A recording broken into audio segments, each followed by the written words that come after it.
for 2,500 is a double.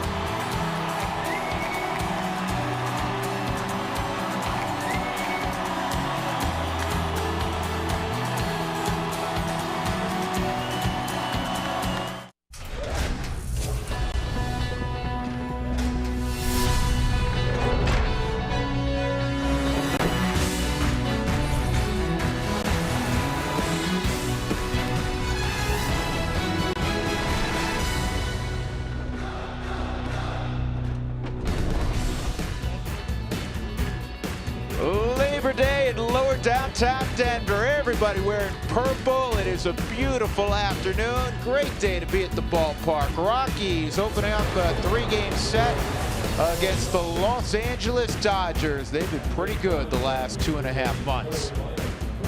Welcome upstairs, everybody. Hope you're all doing well. With George Frazier, I'm Drew Goodman. Glad that you're with us this afternoon. Big day yesterday. The Rockies get the victory, and a special, special day for one Todd Helton. It was special. I think for a lot of fans that have watched this young man play the game for a long time, for Drew and I that watched it, his teammates, his manager, coaches, front office, everybody to get his 2,500 hit out of the way.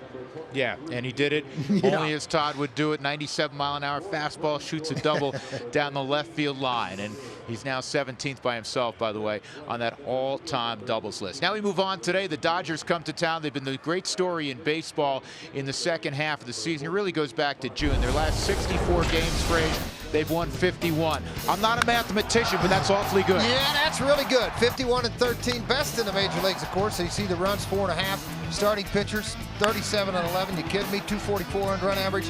What happened? How'd they get this good? Everybody got healthy. That's how. Led by Clayton Kershaw, and the job he's done for their ball club consistently, and he's done a very good job of commanding in tough ball games. And then you add Greinke and what he's been able to do. This club is playing the best that you've seen. And against Kershaw, what he's done against the Rockies this year, 3 starts, 1-1 record, a shutout here at Coors Field, 2.35. He does have a loss where they beat him 3-1 right before the break, and a no decision in those 3 starts. The Rockies probably at 8-5 with a 3+ ERA. And I haven't looked up the other 29 teams, but I got to believe this Rocky ball club has gotten after Kershaw more than any team he's faced. Yeah, the Rockies have had a little bit of success against Clayton Kershaw, which, as you say, is a whole lot more than most people do.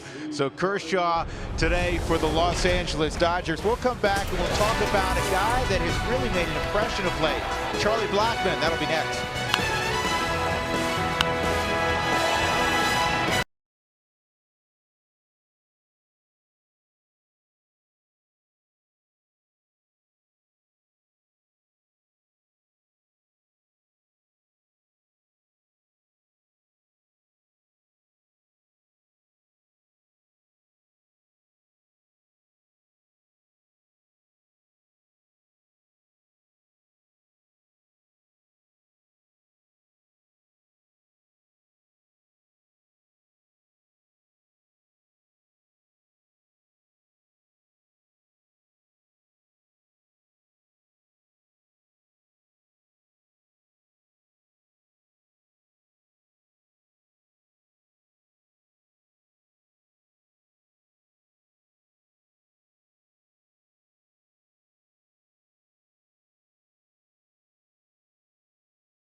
against LA this year. Not too many teams also can say that. They have a winning record against the Dodgers in 2013. Back upstairs with George Frazier, I'm Drew Goodman. Charlie Blackman again will be in center field. Dexter Fowler getting closer to coming back. Not quite ready yet. He's done a solid job defensively, and offensively he's very comfortable. Well, you know what it's impressed me, he's done it against some pretty tough left-handers too when they put him out there. That just all been right-handers, and it all started with a big home run down when they were out on the East Coast. Playing in Baltimore, he hit it on a street not many people go to, and that is a big blast for Charlie Blackman. You look at that number since August the 16th, 341, 6 RBIs, 3 doubles, a couple of home runs, and a ball. What I like more than anything, he's using the whole field. It's not pull happy. If he needs to slice something up the middle, he does it. He's hitting 8th in the lineup. He's rolled it over to the pitcher. Everything you've asked Charlie to do, he's done. And he can run a little bit also. He is a very versatile player, and as I said a moment ago, he just feels a lot more comfortable now in the big leagues. He'll be in center field again this afternoon. We are ready for baseball. It's the Rockies and the Dodgers on Labor Day. Come on back to Coors Field with us.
Root Sports is brought to you by your 7 neighborhood Toyota stores. Toyota, let's go places.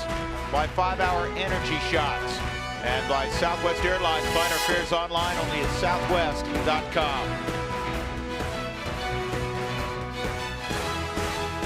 Chad Bettis has the baseball this afternoon for the Rockies, looking for that elusive first big league win.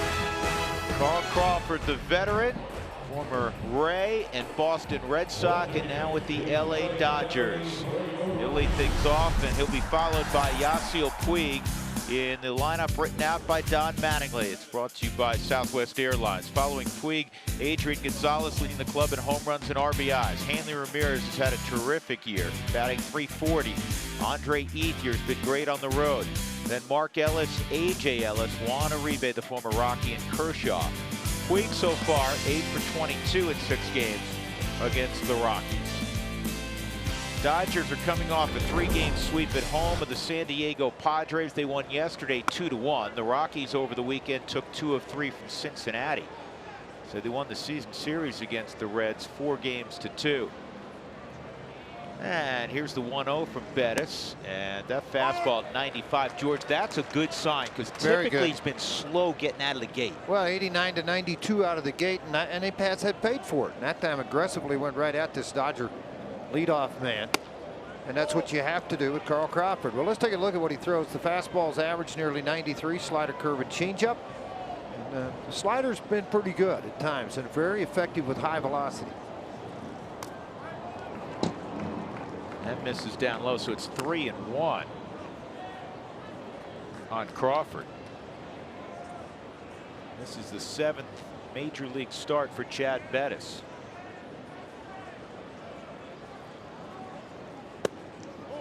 And that misses, ball 4. So Crawford walks, and we'll take a look at the Rockies defensively. Brought to you by Excel Energy. We bring you the energy you need so you can live the life you want. Visit responsiblebynature.com to learn more. Culberson is in left field. Charlie Blackman in center. Michael Kadire is in right. Nolan Arenado, Josh Rutledge at short for Tulowitzki, DJ LeMahieu at second, and Jordan Pacheco for our 2,500 man at first base. And Rosario's behind the plate. Willeen had yesterday off. Here's Yasiel Puig. Amazing, he tried to bunt. Puig's average when swinging at the first pitch, 596 with 7 home runs. You kidding me? Now, Puig is batting .351, 14 home runs. Been the story, or one of the big stories in baseball this summer. Since his call up, the Dodgers, that's inside, 58-23. They were 9 games under 500 before he was called up. And here's the home run he hit yesterday. That was a hanging slider. Well, a leg kick is not a leg kick. It's a glide back, load, and go. First pitch on that home run that he had seen. That's when he left the yard with it. Bettis has missed on 6 of his first 7 pitches. That's not good. So he goes to a slider and he gets a strike.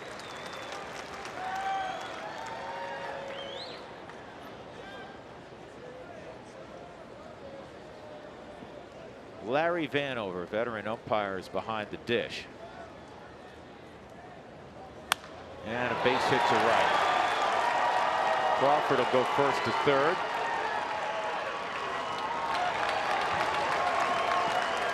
And the Dodgers are in business very quickly against Bettis.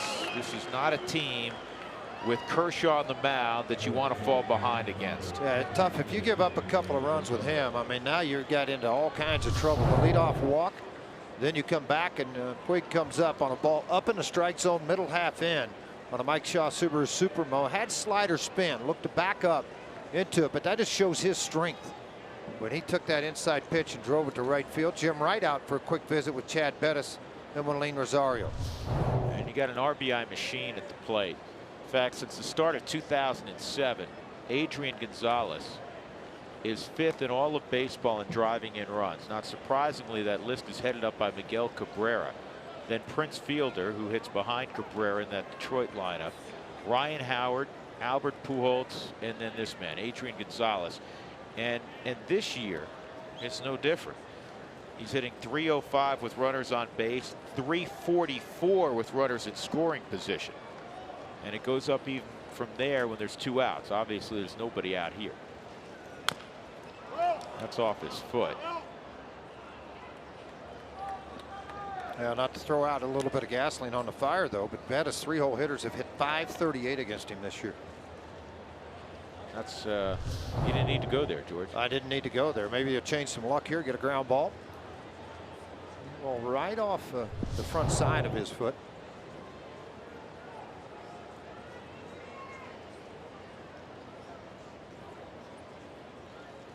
Oh, 1, and this is a chopper that, you know what? That's a smart play by LeMahieu. Sure it is. And the runner will have to return to third base. That's a really smart play by DJ. He got the interference on Puig. And you know, it's smart in so many ways, George. He's watching the highlights. He knows that this kid is really raw. Very raw out of the shoot in baseball deal. And this ball's hit high chopper. All he's thinking about is getting there. Watch DJ come running up on him. Just put his gloves out enough, put the spin on, put the play on. Everything worked. And why is he so far out of the zone? Look how far he is out of line going to second. He honestly, unbelievable. Honestly, he may not know. In talking to, Davey Lopes earlier this year, talking to Don Mattingly, he was built in Cuba for showcases. Adrian goes. They're putting Adrian at first. Adrian's coming back thinking he gets another at bat. I'm not sure what he was thinking. I don't know why he was thinking. Walt's contention is, well, if he catches the ball's tax play, he probably goes to first. It's a double play ball. That's what he's got to be thinking. That's why he's out arguing the call a little bit. Well, you know, they talk so much about Puig and what he's been able to do. And again, the guy getting ready to come to the plate's been pretty nasty here. All right, if he catches the ball's already bounced. He's not going to catch it. But did you watch DJ? He has a right to field the baseball, but he wasn't as if he was going right at the baseball. Well, but that's what I wanted to see where it was, because that angle there looked like the ball was about 2 feet to his left. Now, if you get one on the ground here with Ramirez, you have a chance to get out of this inning. First and third, nobody out unscathed, because now it's first and third, 1 out. That's inside on Ramirez. Listen, from high home, let's look and watch this and see. All right, you can see where DJ is. You can see the ball coming down. Would he have made a play, or did he make a turn right in? Yeah, he probably has a play.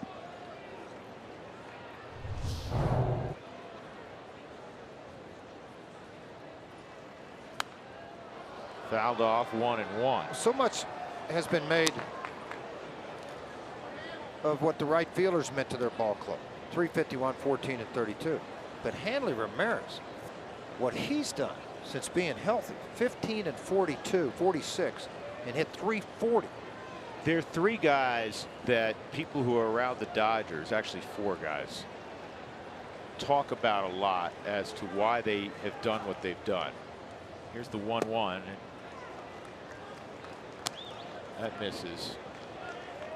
2-1. Puig's one of them, obviously. Hanley Ramirez, George, as you were mentioning, and then Zach Greinke and Clayton Kershaw. Now, Zach Greinke's finally healthy. He won again yesterday. He's 14 and 3. Exactly. 280 earned run average. It's not like he's given up a lot of runs and are winning 7-5. 2-2.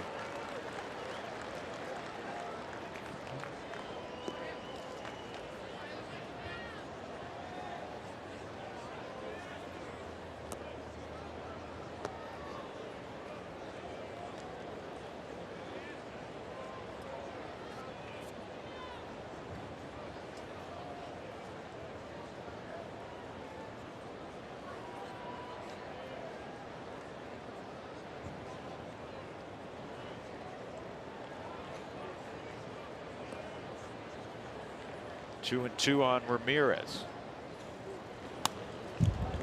I want to go back and look at this pitch that was thrown to Hanley Ramirez and see this, a slider, and you're going to look at it on the strike zone of where it was.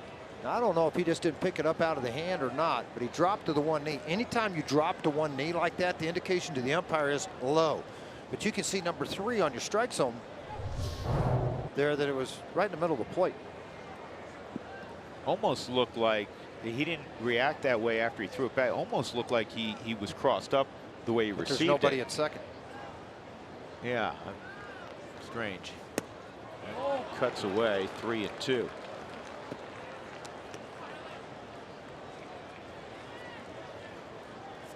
Well, Cincinnati went back home. George got a big victory over the Cardinals today, 7-2 behind Matt Latos. Yeah, they sure did against Wainwright. That was the key there. The Cardinals going in with their big gun at the start of that series in Cincinnati, and the Pirates are now on top of Milwaukee 5-1. 3-2. No swing, and now the bases are loaded for Andre Ethier. That's 2 walks in the inning by Bettis.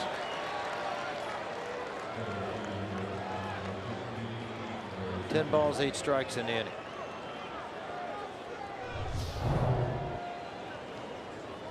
Uribe's trying to tell him, look, no, you got to stay in your line. This is one guy that Puig really respects, Juan Uribe.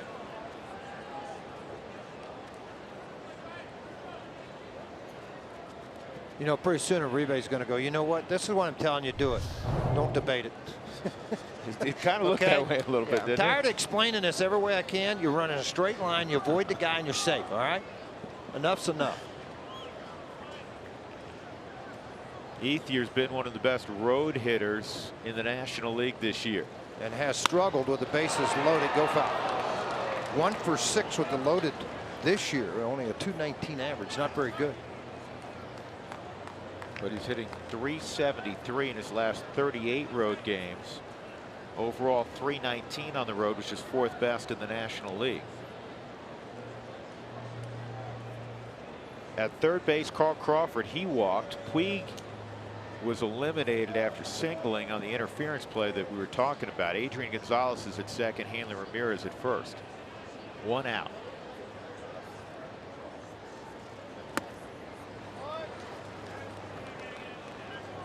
Ethier's ribbies way down this year. He had 89 last year. It's pretty typical for him, but just 47 this season. The home runs are down also. He's got 10. He's normally a 20-plus guy. Been playing a lot of center field with Matt Kemp's injuries this year.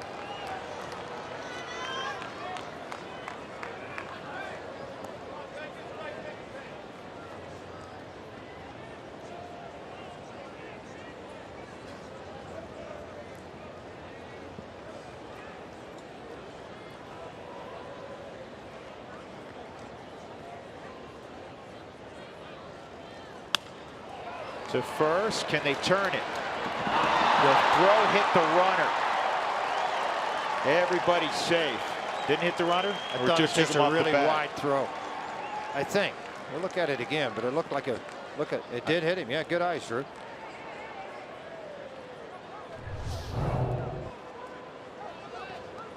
Let's see what it's coming for here. You got an angle, and he knows it. It's going to go off that side. Rutledge did a really good job of jumping out there and knocking that down. Otherwise, you got a ball down in the left field. Hit the helmet, maybe, huh? Hook up. Because that guy, it gets Rutledge in the ribs. Hanley doesn't even react, but it hit Hanley, and then it got Rutledge, as you said, in the ribs. Yeah, but a good job by him to jump out there. I thought he got a glove on it, but to keep it out there, Walt probably not liking this first inning right now. Not much to like about it. That's an error on Pacheco. Mark Ellis at the plate. Mark had walk-off hit on Saturday, a pinch single. 1-0 LA.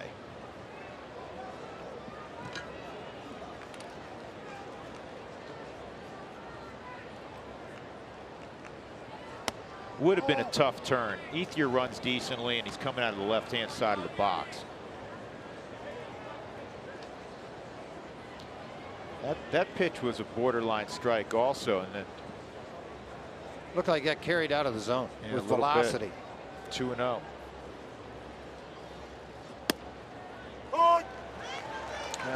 Not the guy you want up right now. 5 for 8 with the bases loaded this year. Watch the glove. See, watch this thing jump right at the last second. But to me, it looks like it's in the zone. Doesn't get called a strike. Yeah, I don't think he handled that one poorly. It just wasn't called by Vanover. And we said this a million times. Doesn't matter. You all know baseball. When you have a guy that's not throwing a lot of strikes, borderline pitches don't go your way. No, veteran umpires are not going to give them to you. You got to establish yourself. A lot of times, first time they've seen Chad Bettis, they don't know if it sinks, cuts, slides, what it does. Reaction on his sliders. Is it late? Is it early? All those things come into effect, and they've got to look and see him. That's why you see at the start of the game, Vanover was behind him, behind Rosario, trying to see what the ball did so he can evaluate it and call balls and strikes. 2-2.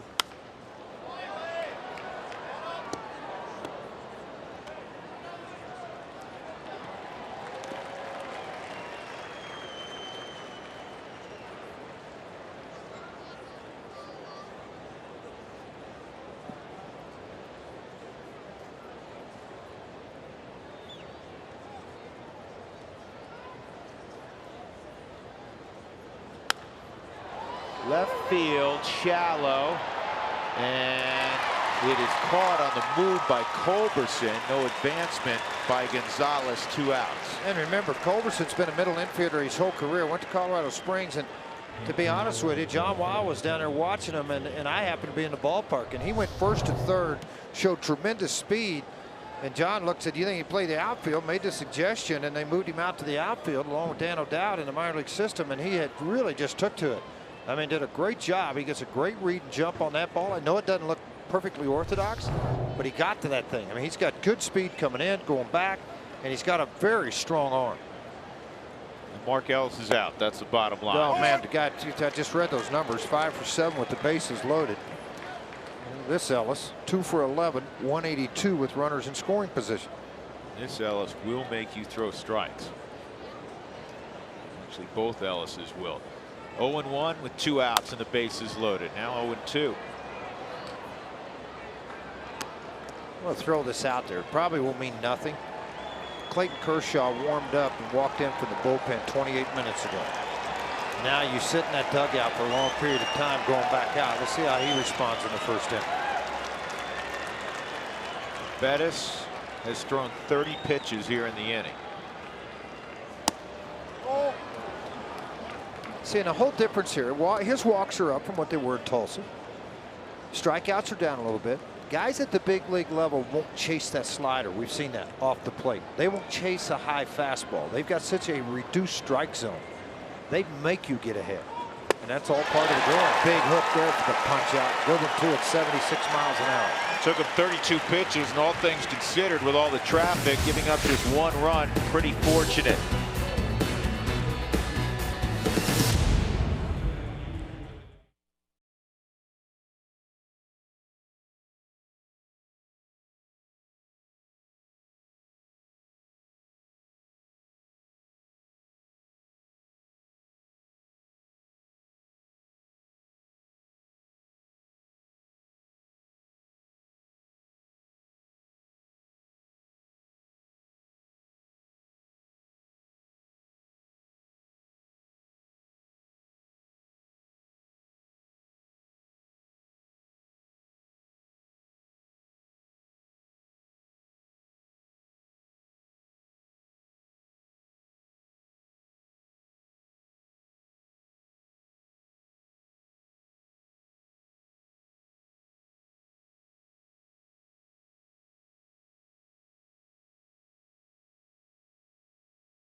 Worked through some command issues in that first inning, but only gave up the 1 marker. See if the Rockies can get after Clayton Kershaw now. Not an easy task. Josh Rutledge will be first. It's his first start since being called back to the big leagues yesterday. Southwest Airlines starting lineup. DJ LeMahieu will bat second for Walt Weiss this afternoon. Then Michael Kadire in the 3-hole. Willeen Rosario will bat cleanup. Nolan Arenado, Charlie Culberson, Jordan Pacheco, Charlie Blackman, and then Bettis. Kadire a 4 for 4 day yesterday. Kershaw, as I hand it off to George, here's all you need to know. In his first 27 starts, in 22 of those starts, he's worked at least 7 innings. Well, I mean, really, what do you say? I mean, this guy has just dominated all of baseball. Record doesn't particularly show that, 13-8. Has to be mentioned in the Cy Young Award with Kimbrell, Greinke, Wainwright, Mariano with Pittsburgh at 15-6, and I think you got to throw De La Rosa in there at 15-6. Run average at 333. Mujica with the St. Louis Cardinals out of their bullpen. Chapman with Cincinnati. He's only given up 3 earned runs just 2 times this entire year. The last against San Diego 13 starts ago.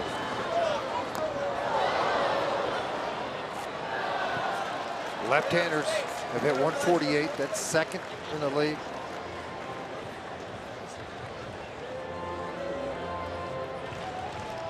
I love all these notes he gives him. Last 4 versus the Rockies, 2-1, 174 earned run average. So there have been 4 guys caught stealing or stole a base on him this year. 1-2. Curveball. Did you do my package. favorite is the 1921. Did you do that one? I'll do that one right now. Since 1920, folks, 1,000 innings pitched at least, or 100 games started. Since 1920, lowest earned run average in the history of baseball since the 20. I should not history, but since 1920. Kershaw 2.60. The next guy in line, Whitey Ford, 2.75. Sandy Koufax, 2.76. Spud Chandler, 2.84. And Jim Palmer, 2.86. Ball 4. So Kershaw, maybe a little something to what you said, George. Maybe I've said a long time in that out a long dugout. time. As that is unlike Clayton Kershaw. A leadoff walk to Josh Rutledge. DJ LeMahieu coming up. Well, this season he's again first in ERA. He's won the ERA title the last 2 years in the National League. Got a couple of shutouts. He's over 200 innings, 197 strikeouts. It'll be his 4th straight year that he is a 200 guy. The league hitting 186 against him. That's the best. Tell you something else. If he wins the ERA title again, and there's a strong likelihood he will, he'll be the first pitcher since Greg Maddux in the mid-90s to win 3 straight ERA titles. The amazing thing is, other than 2011 when he went 21-5, he's never won a ton of games because for whatever reason they don't score when he's on the hill. Probably because he's pitching against the other guy's number 1, 2. Well, you know how that is, George. It doesn't matter. Right. Once the season gets rolling, it rotates around an awful lot. Rotates around. I'm sure Dougie could look that up. How many starts against number 1 starters from the opposition? I mean, right now, with all due respect to Chad Bettis, he's going against a 5th starter. Right. Going against a kid. 1-1. But he's pretty much still a kid also. He got to the big leagues quickly. And I tell you what he does off the field, in the community, nationwide, it's a complete package, folks. He is that. He won the Roberto Clemente Humanitarian Award last year. This goes to baseball's, exactly that, baseball's top humanitarian.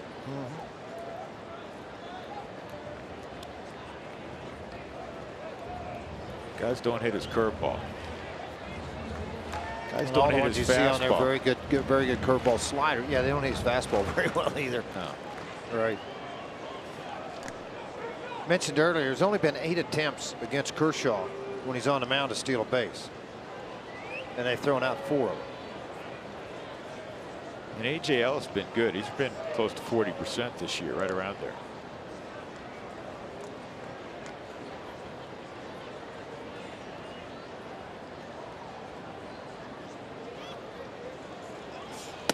You know, when he's in the stretch, it looks like he's stretching 3 minutes after he got out of bed. I wonder too, you know, you and I said the same thing. 204 innings already? I know he didn't want to back off or do anything, or that's just not his style. But they're obviously in the playoffs. Might be something you want to investigate.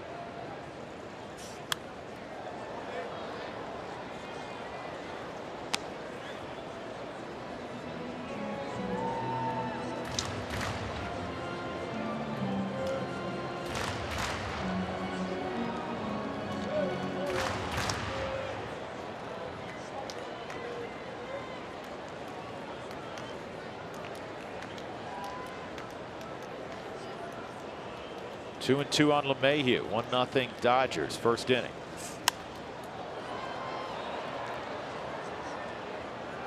He pitches in, Kershaw does, I think more than any left-hander in the National League.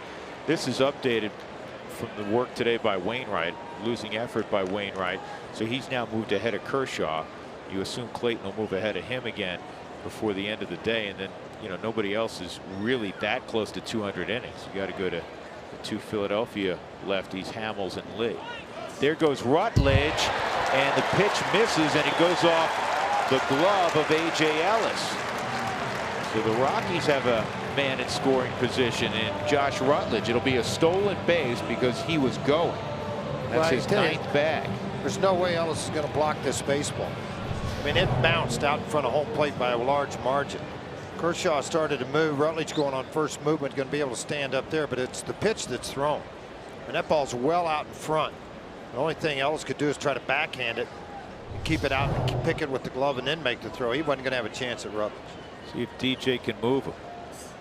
He will. He'll get him home potentially. Puig can really throw. Rutledge will get a stop sign late. Puig throws it the entire way. So DJ with a base hit. First and third, nobody out for the Rockies against the great Clayton Kershaw.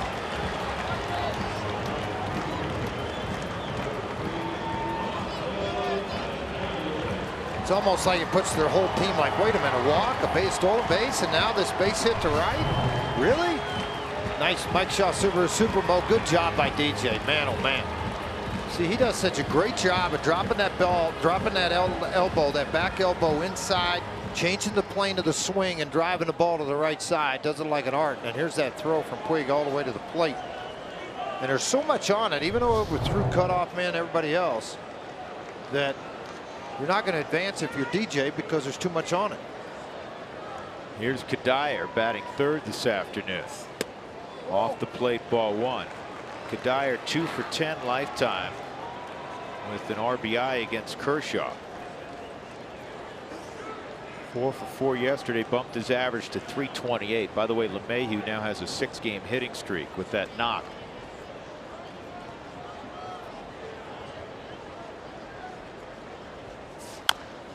Kadire slowly hit up the third base line. It'll stay fair. It's an infield hit.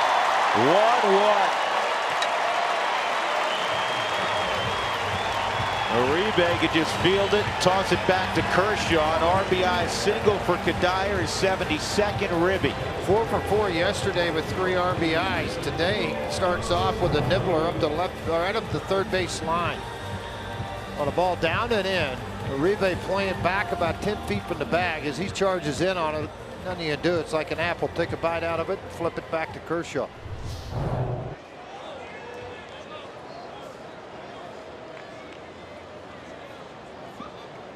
Here's Rosario. Swinging the bat as well as anybody on the Rockies. Takes a healthy hack there. Rosario 3 for 12 with a home run against Kershaw. He's the only guy that has a home run in the lineup against Kershaw. Tulowitzki and Helton have home runs. They're not starting. First inning runs. There's 5 allowed all season, and this is 29th start.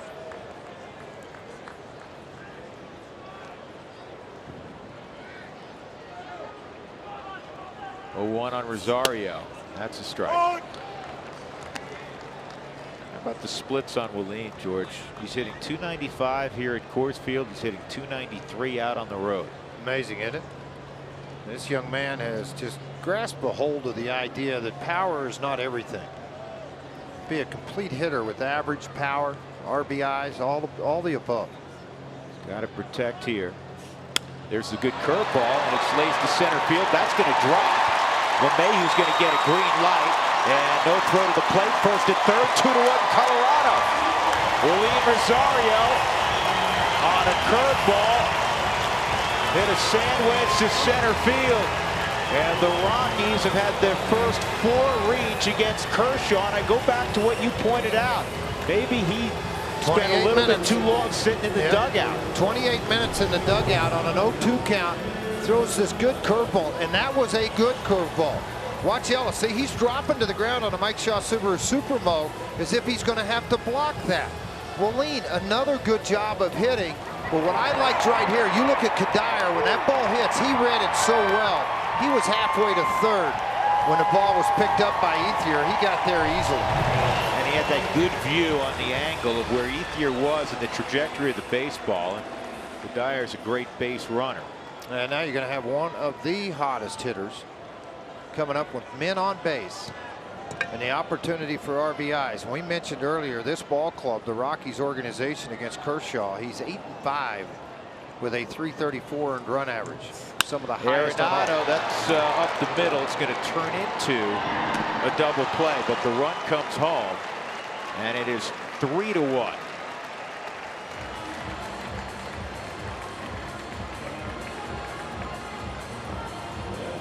We haven't checked the Dodgers defensively. They're brought to you by Excel Energy. Make the choices to fit your life. Excel will provide you the energy to power it. Visit responsiblebynature.com to learn more. Ethier playing a lot of center field in the absence of Matt Kemp. Puig and Crawford flank him. Uribe at third, Ramirez and Ellis up the middle, Adrian Gonzalez at first, A.J. Ellis is behind the plate. Michael Young with the club for the first time today after coming from Philadelphia.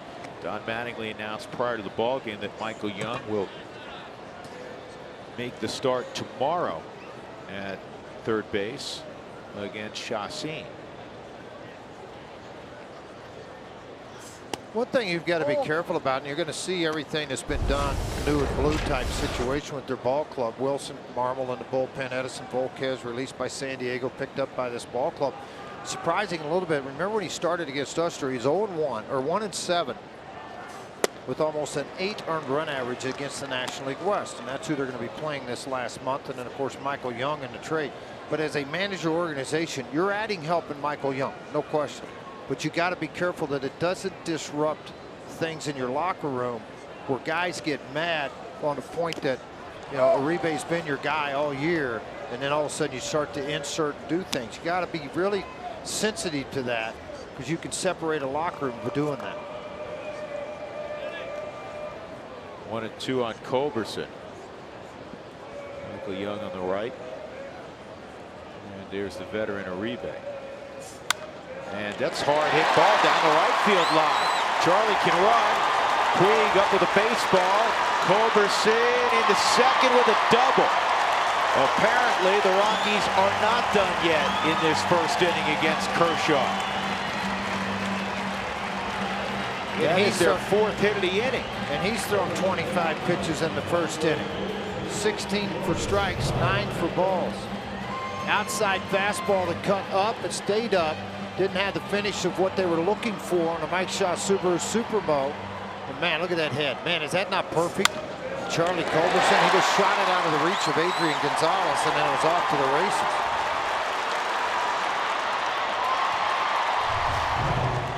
Here's Pacheco. Jordan with a bouncer to third. Uribe cuts it off.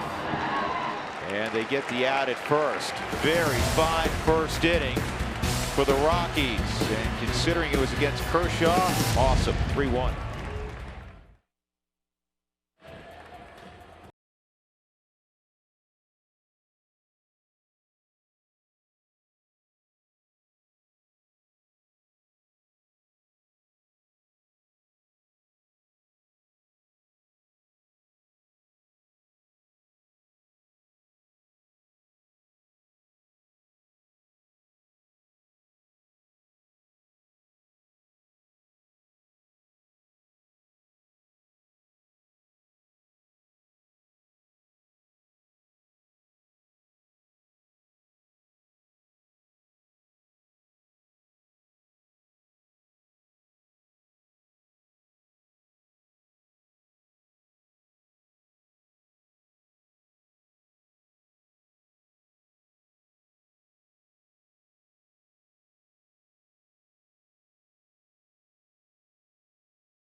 Against Clayton Kershaw. That happens, well, about every blue moon.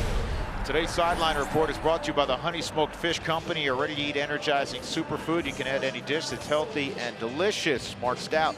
Drew Frazier, I want to go back to Sunday afternoon. Adam Ottavino gets the win in the Todd Helton game, but there was a lot of defense behind him. He was impressed.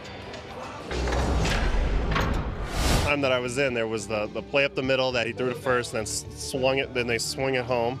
Got the out. Then there was the play that I made with the bunt double play. Then there was the bare hand play, and there was a play in the hole that Tulo caught and threw to third. So there was four really good plays in the time I was pitching. So it was pretty awesome to be out there yesterday. Guys, we were talking about that bunt double play with LeMahieu covering. He said that Todd Helton, who came by him, who was covering on the bunt, said to him, catch and throw, catch and throw, catch and throw. And he said he would have hesitated if Todd didn't yell that out. Frazier, have you been in that situation where it's bang, bang like that? Oh, yeah. Absolutely. I mean, it just gets crazy. Not as crazy as the first inning we just watched, huh? It's nuts. You think you got a guy out there that could win the Cy Young. He goes out and throws 30 pitches. He gives up 3 runs on 4 hits. And then you get, you know, Bettis hopefully goes back to that dugout, comes back out. You know what? We're changing this a little bit, boys. And Bettis is a tough guy now. He was a closer at Texas Tech. Watched a lot of those starts in Tulsa. It's a growing process at the big league level. Got an 0-2 count on Uribe right now. Nice block when you don't have to. Notice that? A lot of catchers just backhand that, flip it off, just deflect it where it doesn't hit them or the umpire. Lane jumped out there and blocked it.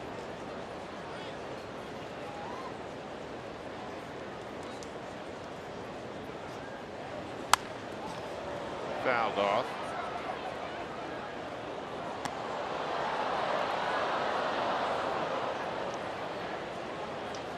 Who wants tacos? Remember, if the Rockies score 7 or more during any game, go to participating Colorado Taco Bell locations the next day between 4 and 6 to get your Rockies taco special. 1-2 on Uribe, and this is fouled off. Normally does not handle the breaking ball away like that very well.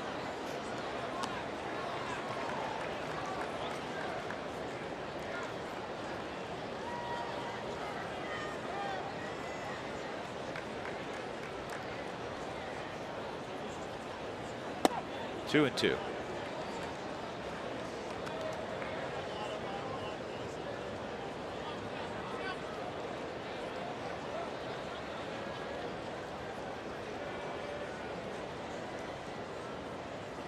And he got him on a curveball. Second strikeout for Bettis. Back-to-back strikeouts for Bettis. He struck out A.J. Ellis, and now Uribe on a very good breaking ball, the same pitch that he struck out A.J. Ellis on.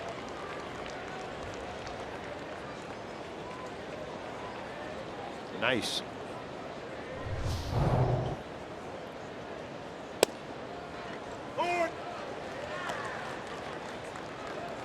Kershaw can handle the bat. Good athlete. Takes a strike. Takes another one.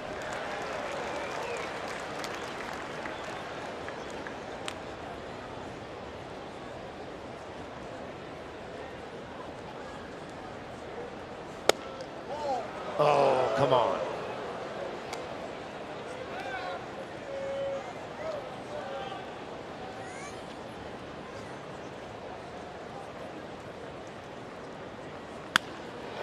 And Kershaw lines a breaking ball in the center field.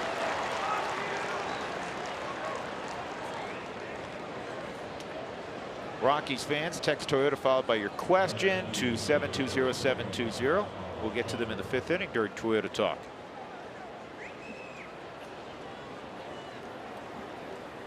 Get out.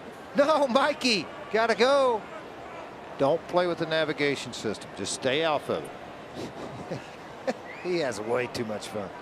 Mike Rotello, who worked on the radio side for a couple of years with Jack and Jerry, and now works with us and TV. Oh, okay. Well, he's having way too much fun, Drew. I'm not sure what he's doing. He's having fun, enjoying life. Here's the 1-0 on Crawford, and that's poked to left field, a base hit. 2 on and 1 out. And it'll bring up Yasiel Puig.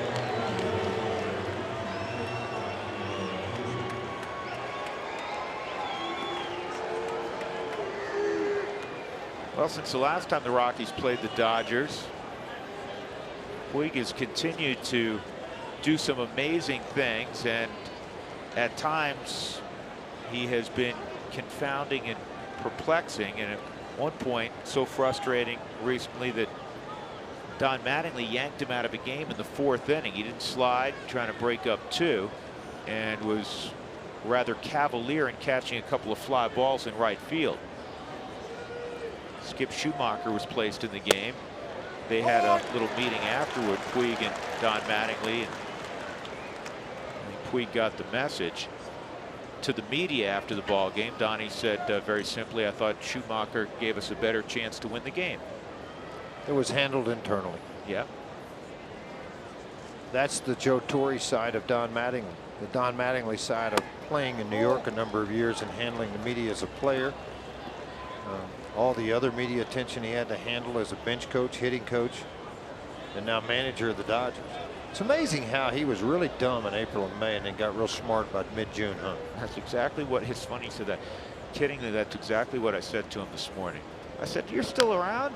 I said, I thought you were a bad manager. He goes, "I'm still a bad manager." He goes, "But they're keeping me around." His son, Preston Mattingly, a #1 draft pick by the Dodgers prior to him working there, retired and is now playing basketball at Lamar for Bobby Knight's son. Was a, Donnie said, pretty good player in high school. Decided to go back and do it again. He had, and I assume still does, he's a young guy, 40+ inch hops, very athletic. Here's the 1-2 on Puig. Bettis tried to bust him in at 95. It's 2-2. Pretty interesting. Best batting average since the All-Star break among rookies. And it's 1-2 with Arenado and Puig. Oh, what a cat double play! DJ LeMahieu. We were talking about hops. Nice to have 6'4" height at hops. Puig, Rob, double play, get off the field.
Go.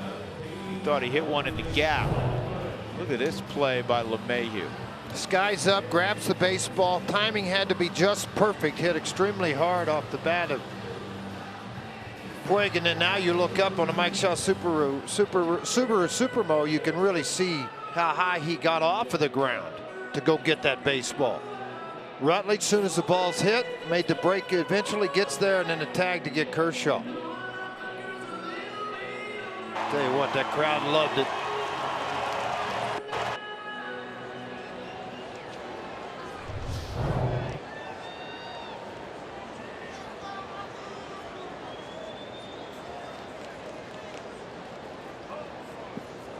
Charlie Blackman at the plate against Kershaw, 8-9-1 in the second. On the inside corner for a strike. Talking to Kadire this morning about Kershaw's stuff and what makes him so good. And he said something I thought that was very interesting. He said he hides the ball very well. His fastball either cuts late or will dive away from a right-handed hitter.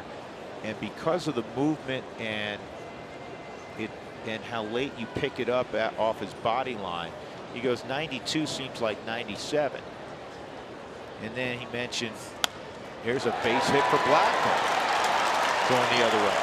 He mentioned some other guys that, you know, if you see it early, 97 can seem like 92. I mean, you read it right out of the hand. It's as true as it can be. Charlie continues to impress. Chad Bettis coming up. Here's our league leaders. It's brought to you by Inova Cancer Care, treating prostate and lung cancer in 5 days or less. Get Inova opinion. Kershaw, the 172, lowest ERA since 2000. Pedro Martinez, a 174. Clemens, Greinke, Martinez on there again. And Bettis, and it's not handled at short by Hanley Ramirez on the low throw by Adrian Gonzalez. Everybody's safe. That's an error on Adrian. I mean, that ball bounced well out in front of Hanley. You've got a chance to make a double play here. Normally a very good thrower, normally a very good fielder, but that's 10 errors right now on Gonzalez for the year. Don Madden kind of shaking the head today. Did we got a bet all right? You know what's going on here? Because he got planted in plenty of time, dove that ball well onto the grass. Bad throw, error on Gonzalez. That's a fielder's choice, E3. See if the Rockies can capitalize. Back at the top of the order, Rutledge walked his first time and stole a base.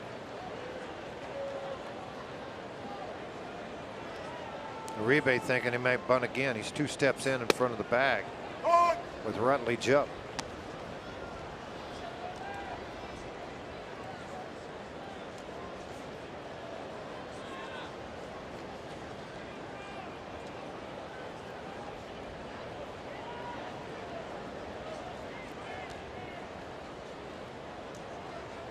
Still not a bad play if you feel like you can push one. Well, that's what I'm thinking. I mean, because you got Adrian there, Ellis is deep at second. Push one up the line. I mean, Kershaw's a great athlete, but you're still moving everybody second and third, and you got 2, 3, 4 coming up behind you. Yeah. Now you wouldn't do it. Now, but not on 0-2 count. It's something to think about early on, right? Yeah, absolutely. Isn't it easy to manage up here? Sure. 3-pitch strikeout instead of Rutledge. That's the first strikeout of the ball game for Kershaw. 198 on the year. That'll bring up DJ LeMahieu. Auto glass damage, call Safelite Auto Glass, 303-287-5000, or go to safelight.com. LeMahieu a single in that first inning.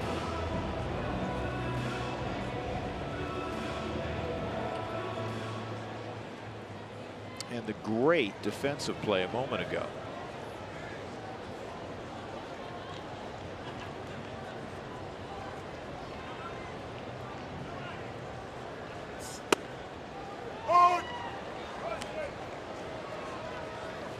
Kershaw with an 0-1 count after the 93-mile-an-hour heater. Todd Helton yesterday produced career hit number 2,500. This lineup this afternoon has 2,313 lifetime hits coming in, and most of those are owned by Kadire. Michael with more than 1,300 of those knocks.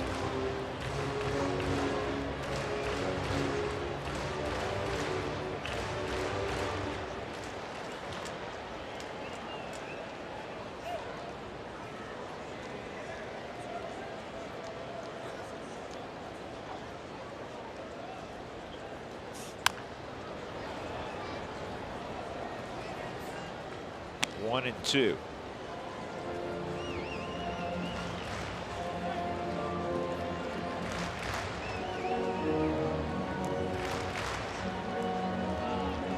Kershaw in the same high school, around the same time as Matthew Stafford, Highland Park in Dallas, an affluent suburb of Dallas. Stafford, the former Georgia star, and now the quarterback of the Detroit Lions. 1-2, and a nice job protecting by DJ away.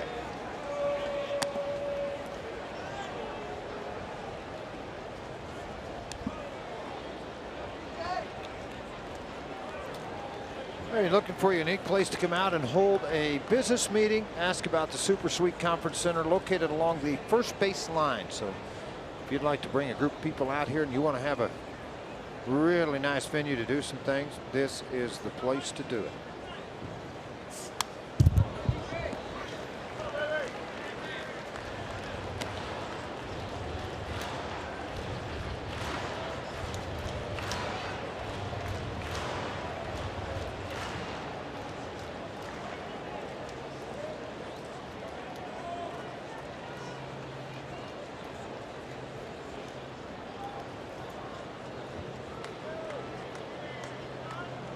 Another 1-2. Big curveball, strike 3.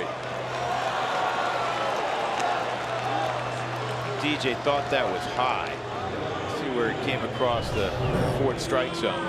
Well, the reason he thinks it's high, it's not where it's caught, it's where it came across. And that ball seemed to come across about belt high on a breaker ball on Mike Shaw Subaru Supermo.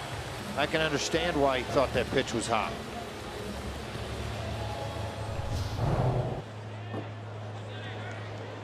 Kadire, a roller up the third base line to drive in a run in the 1st inning. 2 outs now, 1st and 2nd.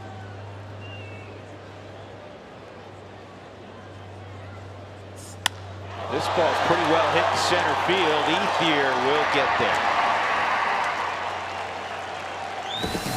So the Rockies get a couple runners on by a hit and an error. Do not score again. 3-1, they lead going to the 3rd.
Clayton Kershaw.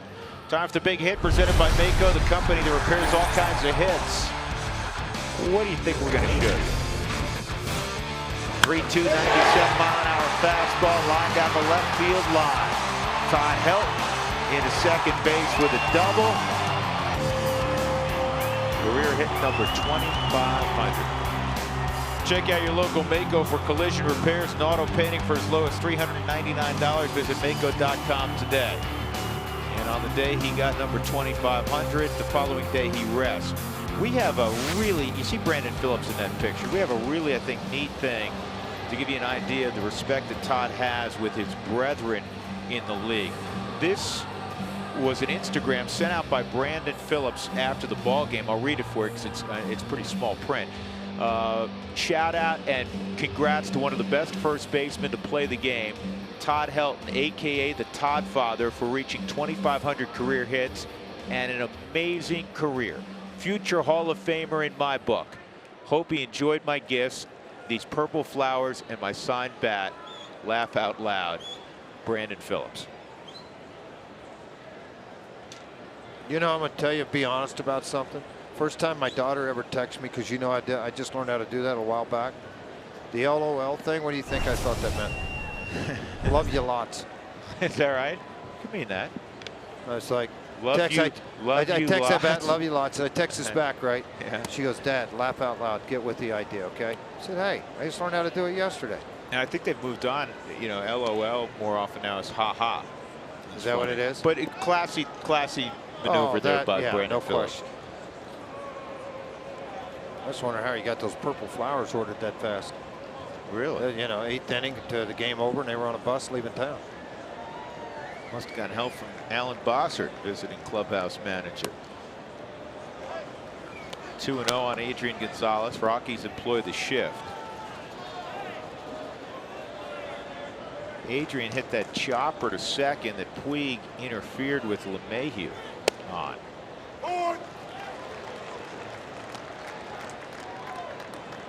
Bettis had a rough ride in the first inning through 32 pitches. Couldn't find the strike zone. Fortunate to get out of it, only giving up 1 run. This is pulled foul. And then the Rockies got 3 in the first against Kershaw, which if you get 3 in a game against Kershaw, it's unexpected. Well, to get 3 really gave him a break in the dugout, too. Gave him time to sit back and wait a minute, go, all right, hey, this is what I got to change out here. And, you know, not that it worked out of the last inning on a line drive, but yet out of the inning, no runs. 2-2. Swung on and missed. 94 upstairs. Strikeout number 3 for Bettis. Elevated fastball had been down the entire time. Threw this ball above his hands. Mike Shaw Subaru Supermo. You can see that 4-seam fastball with a little bit of tail on it. Got by in a hurry. Hanley Ramirez walked his initial plate appearance. Hanley had yesterday afternoon off. At the bottom of the zone this time. Like a little cutter.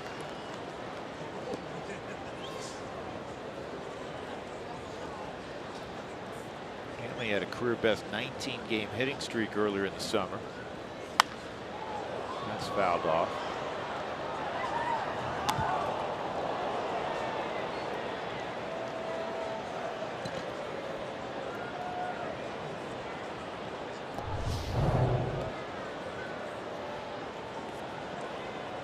Oh, bee sting. Just goes to show you, wherever you are in the ballpark, keep your eyes on home plate. Nobody yelled 4. That was nice.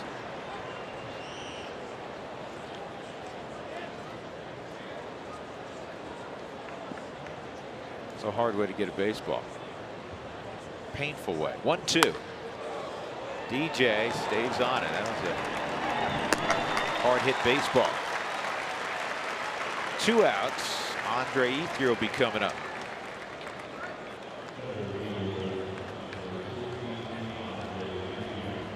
Dodgers have won 4 straight coming into today's ball game. Wells Fargo customers, get your 2-for-1 Rockies club level tickets by going to wellsfargo.com/Rockies. Wells Fargo Bank, member FDIC.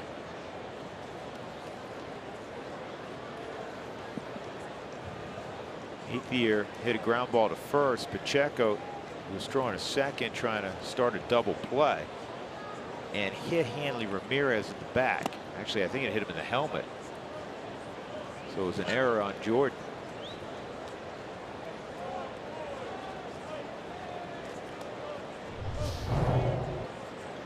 There it is again, right here, right there. Just caught the side of it, and then it ricocheted off, and a pretty good rip shot to Rutten.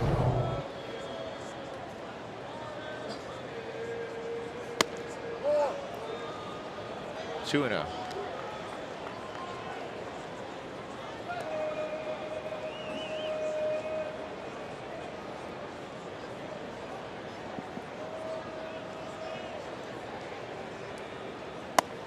Three and a.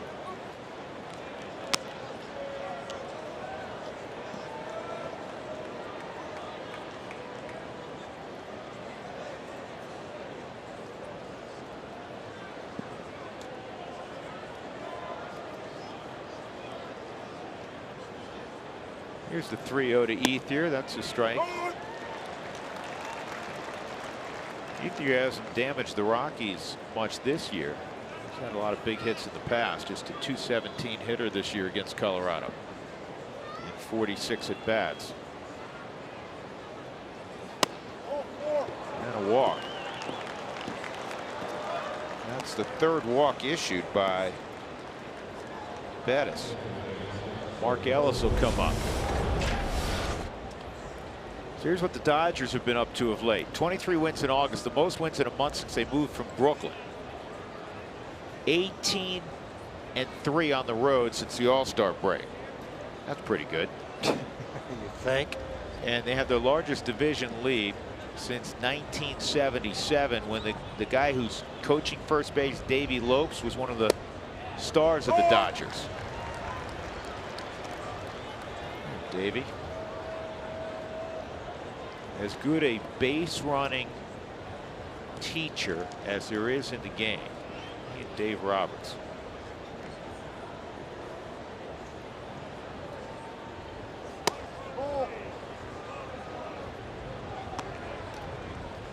This is going to get you in the bullpen earlier than you want. Bettis has thrown too many balls in the game. 66 pitches now as he works in the third inning. Got 2 outs.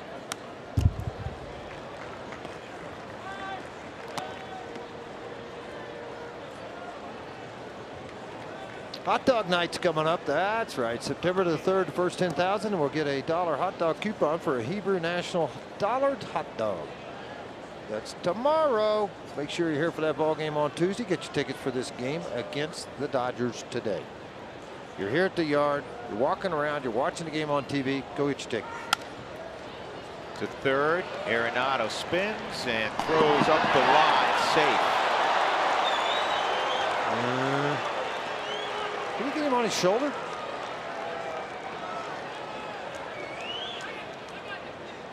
And no argument. I thought he touched him on the shoulder. I thought Pacheco did. Ranging far to his glove side, the left side of things. Walks right here on the Mike Shaw Subaru Supermo. Right there. Got him. Out. Well, they'll give Ellis a base hit on that.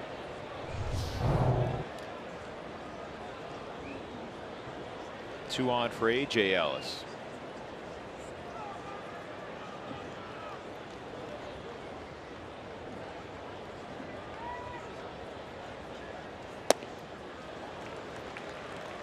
Oh, and 1.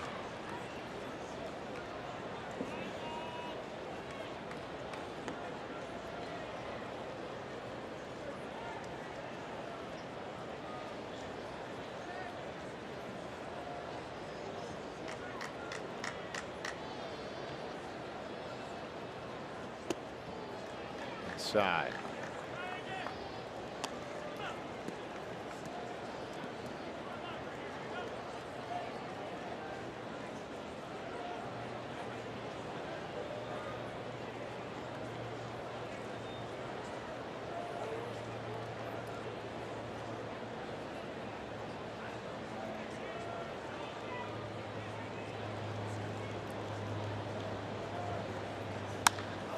Right center field, and this is going to get at least 1 home.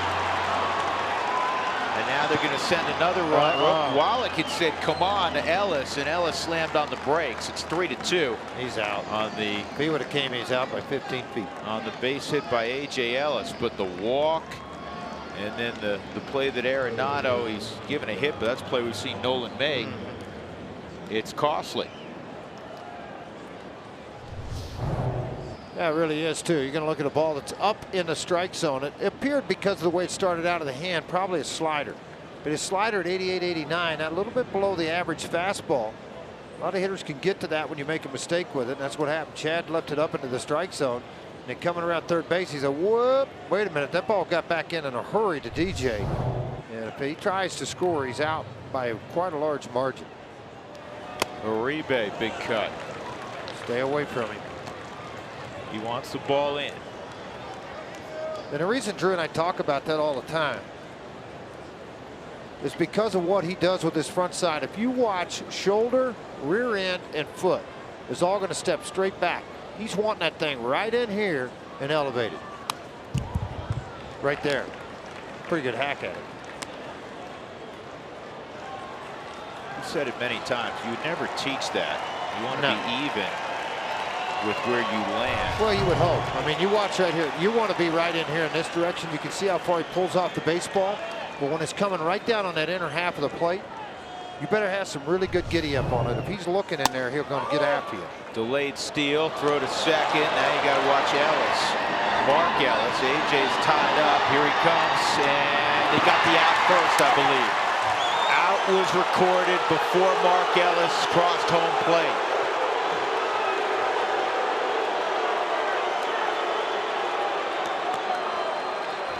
No run for the Dodgers on that play. They got a run earlier in the inning. So it's 3-2. Don Mattingly's going to argue with Larry Vanover.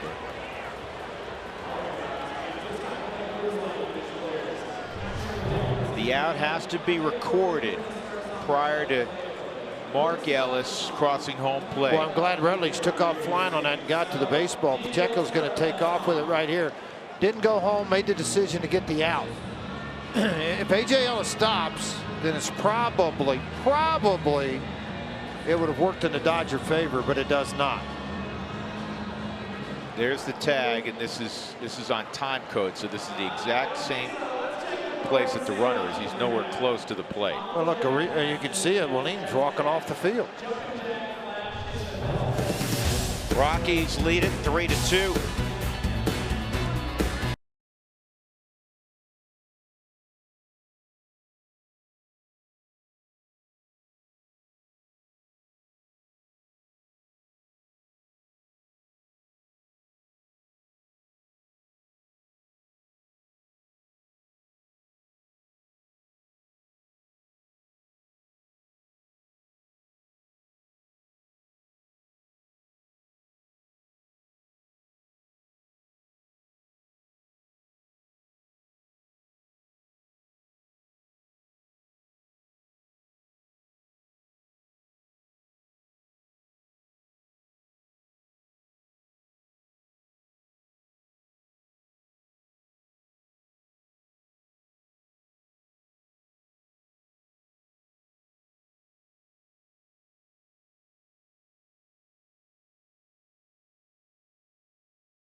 Hitting 3-2 over the Dodgers, and here's a split of the video.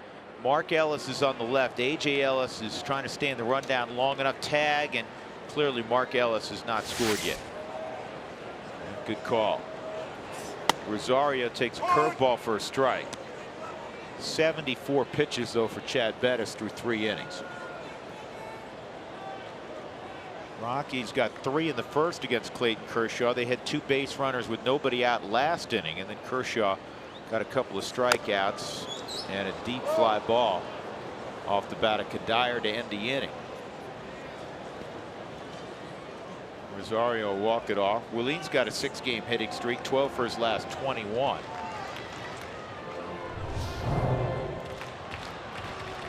Even though they wear that protection, they didn't protect that. That's right on top of the foot. His protection runs over on the shin and the ball of the or the bone there in the ankle, but that caught all flesh there. That wasn't any fun.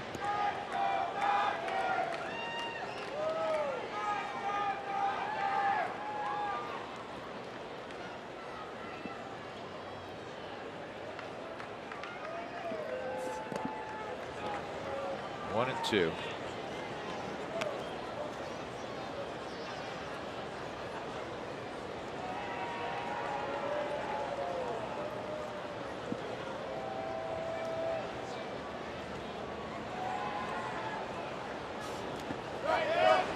He went. That's the 3rd strikeout for Kershaw. Arenado will be coming up. Let's check in again with Mark Stout. Mark? All right, guys, let's get you your Frost Brewed Coors Light Cold Hard Fact. This has to do with Todd Helton. In the last 50 years, there are now 8 players that have played for one franchise and have recorded 2,500 career hits.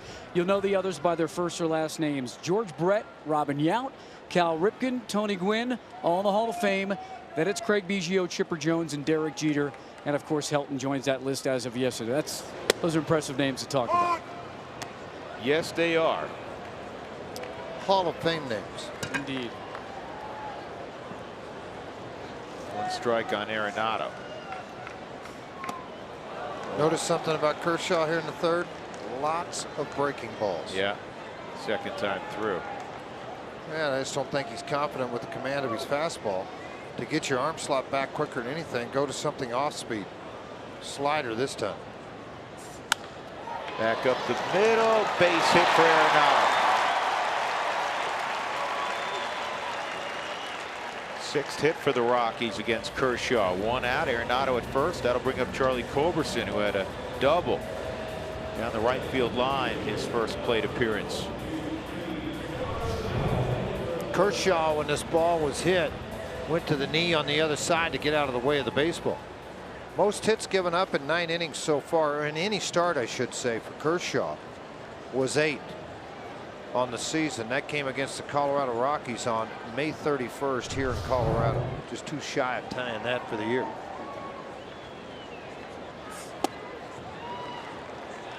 Culberson lets it fly, 0-1.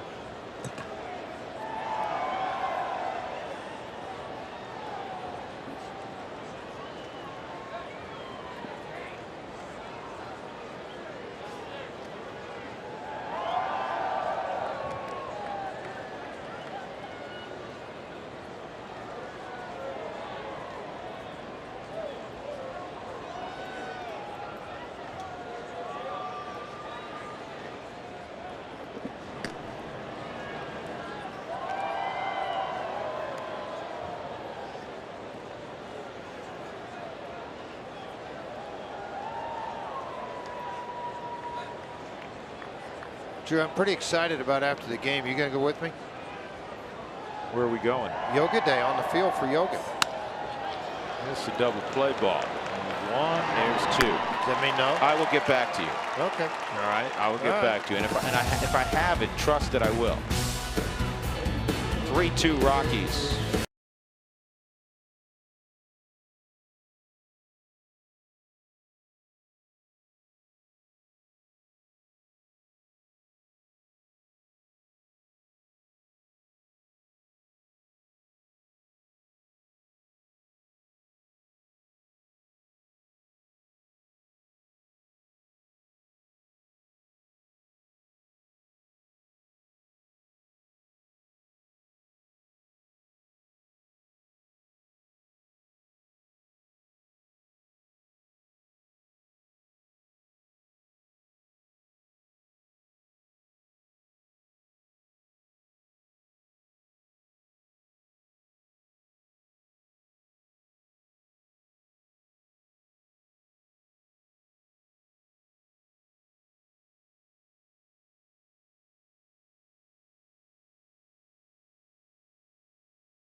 Alexis, look back. First inning, this is pulled to Jordan Pacheco with the bases loaded, but his throw hit Hanley Ramirez. A run scored. Run was going to score anyhow. Even if the Rockies turned it over, there was nobody out. Rockies would get back in the first inning with 3 of their own. The Dyer with the infield hit, then the soft single by Rosario brought a run home. In the 3rd inning, it was A.J. Ellis unloading a run-scoring single with 2 outs to bring Ethier home. And then the Rockies averted more damage. A.J. Ellis intentionally tried to get in a pickle and stay in a pickle. He could not. Long enough for Mark Ellis to score. Cooney Lexus look back where Luxury has a new address now open in Greenwood Village, and Juan Uribe starts the 4th with a base hit. Clayton Kershaw coming up in what normally would be a bunting situation. Look back as soon as the base hit happened to Don Mattingly versus going through a sequence of signs from Mr. Wallach, Tim Wallach, third base coach. They just automatically told him what to do.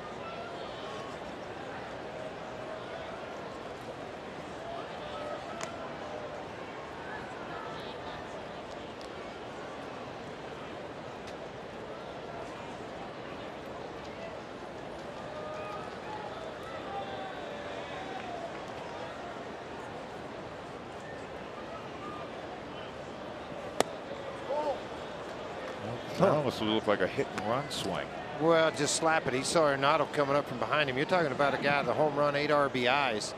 And I know for the season, the average not up what it normally has been, but 164, not bad for a pitcher. And then the RBIs, of course, really good. Nolan came charging in on that, and he appeared to just slap at it.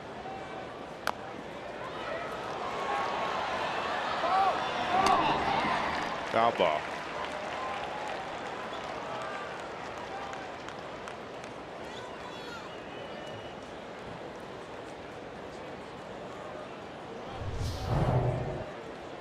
Ball barely rolled foul right here at the end. You know what I'm thinking in my mind? Moline let that thing go foul, but I think he thought it was fair as much or close to it. Went ahead and fired to first base, but the good part is Kershaw had to run 90 feet hard.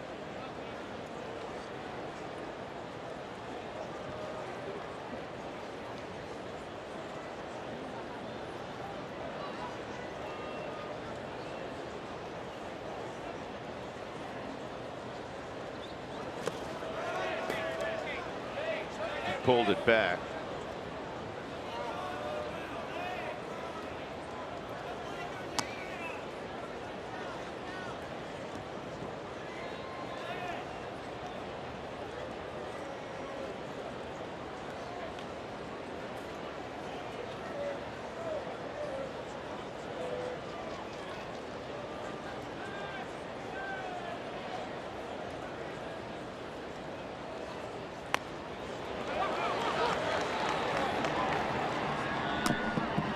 Kershaw gets the bunt down and the tying run to second in Juan Uribe.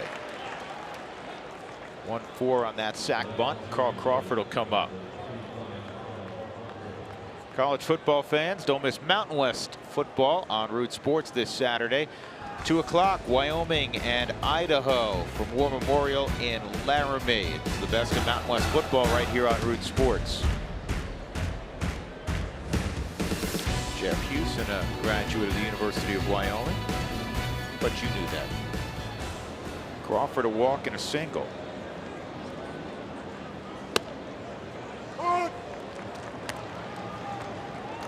Crawford, the active leader in triples in Major League Baseball. The Rockies 16 of them. The Rockies taking advantage of runners in scoring position so far in this game, 3 for 8. The Dodgers so far 1 for 6.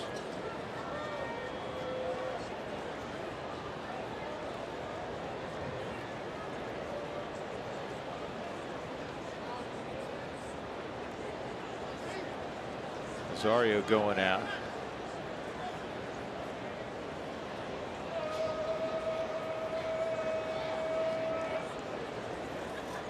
Join the Rockies on September the 22nd for Country on the Rocks. That's right, featuring post-game concert by country music icon Ronnie Dunn. The concert will be free to all fans who have a ticket to the ball game. It's Rockies Diamondbacks, so if you don't have yours, go get it. 303 Rockies or Rockies.com. Ronnie Dunn, September the 22nd.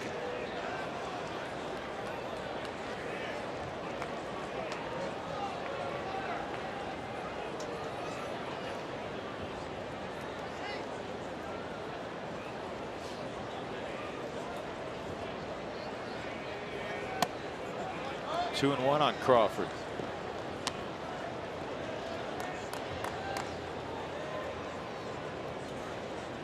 "82 pitches in here in the fourth inning. Rockies had to utilize their bullpen for 7 innings yesterday because of the injury to Chatwood. Blackman's got it. Uribe trying to move up. Good job, Bettis. Got right in line with the throw. Didn't get complacent back there, knowing it could be an opportunity to get there. And that's a good job by Bettis as a pitcher to get in position.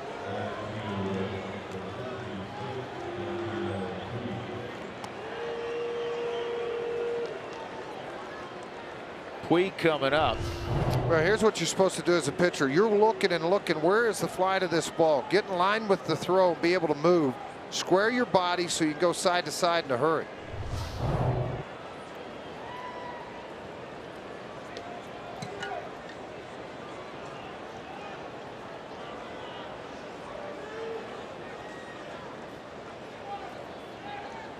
Puig a single and a line drive that turned into a double play on a great stab by LeMahieu. Here it is again. There was a great play by LeMahieu. Jumped with the timing to go up and get this baseball, flip the double play, and out of the inning.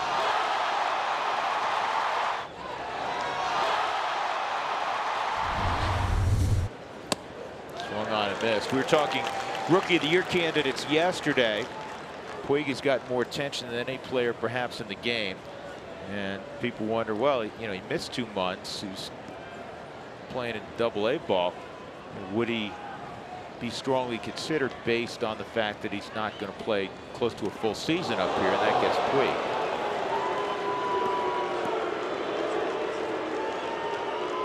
Well, if you're hearing boos, there are a number of Dodger fans here.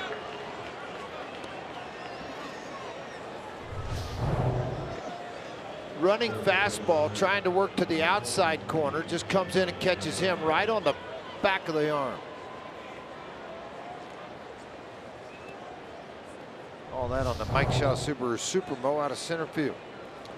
If you go back to 1959, Willie McCovey was a unanimous selection as Rookie of the Year, and Willie played in only 52 games that year, and he did hit .354, 13 home runs, and 38 ribbies. So there's precedence for a guy not playing close to a full year and becoming Rookie of the Year. And Puig has already played more than McCovey played that year. Today is Puig's 80th game.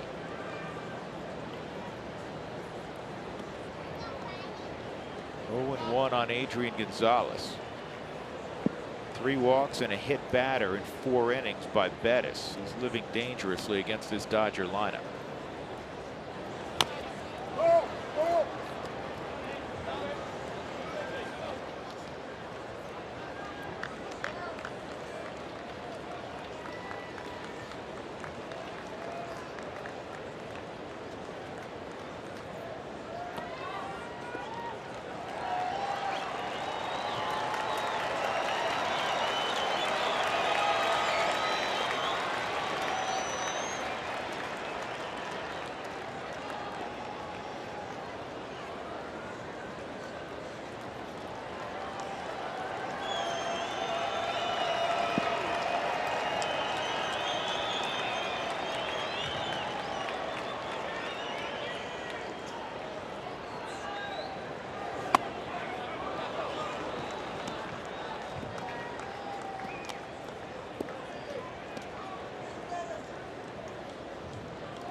Pitch number 90 upcoming on a 1-2 count to Adrian Gonzalez. Runners at first and third. Got it. Good pitch by Bettis as he strikes out Gonzalez for the 2nd time in the game. Keeps it a 3-2 affair, middle of 4. Good curveball.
Colorado Rockies baseball on Root Sports is brought to you by the Ford Fusion. Quality you want and power you deserve. Ford Fusion, go further. By the Courtyard by Marriott, Western elegance in the cultural heart of the city. By Jeep, visit Jeep.com to learn more. And by Southwest Airlines, find our fares online only at Southwest.com. Fourth inning at Coors Field. Hey there. Rockies leading Clayton Kershaw on the Dodgers 3-2. Drew Goodman along with George Frazier and Mark Stout. The first pitch to Jordan Pacheco is a strike. Jordan grounded to third.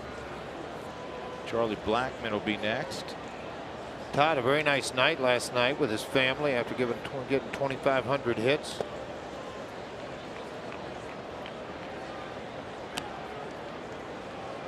So here's where he ranks after yesterday. 584 on the doubles list is 17.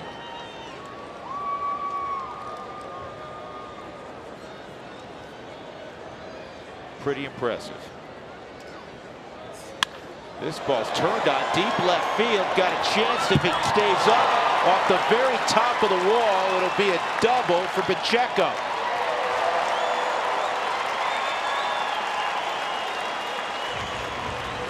Jordan turned on that and hit a bullet.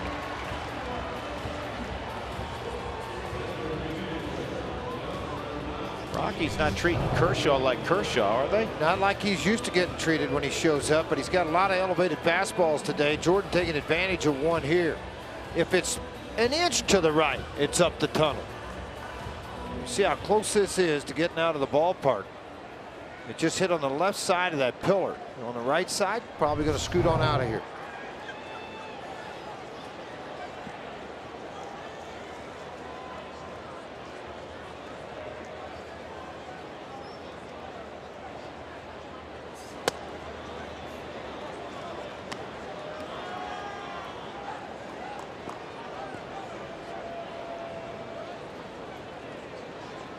Blackman shot a single to left his first time up. Pacheco with his first career hit, 13 at bats against Kershaw. Standing at second base, leading off the fourth. Rockies by a run.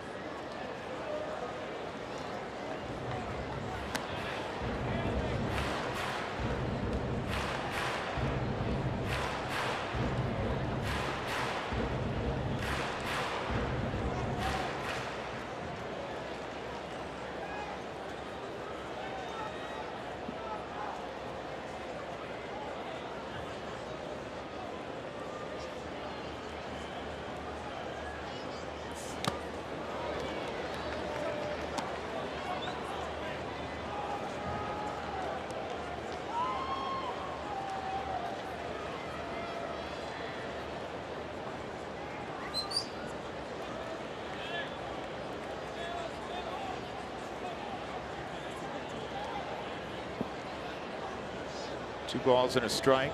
Outfield straight up for Blackman.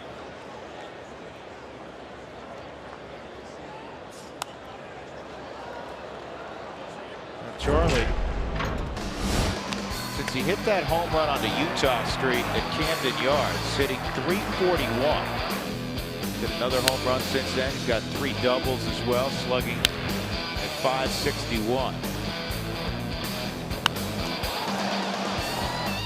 9 for 19 on this homestand.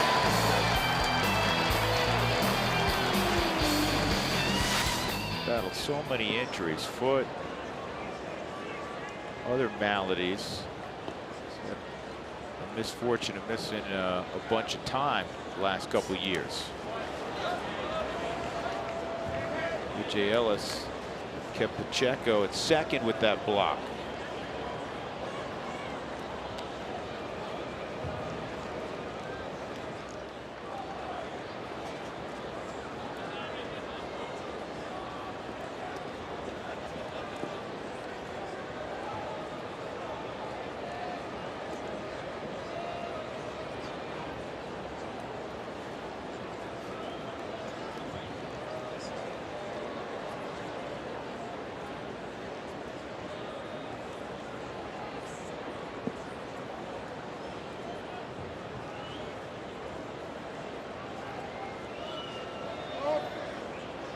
Good idea. I like that. 3-2 count. Charlie base hit last time up. Sliced the ball to left field on him. Just take your time.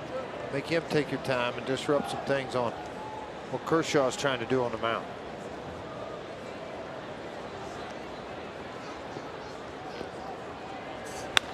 And Charlie pokes it to right, base hit.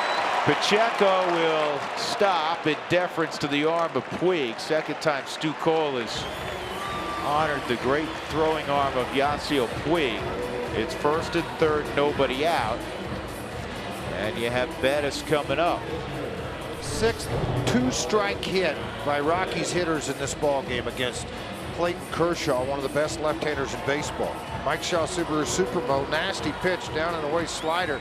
Charlie got it well ahead of the pitch and then just pulled it into the outfield. And now Bettis, you got a bunt play on first and third. You got to make sure all the assignments are right. Watch this throw in from Puig that not going to have a play at the plate.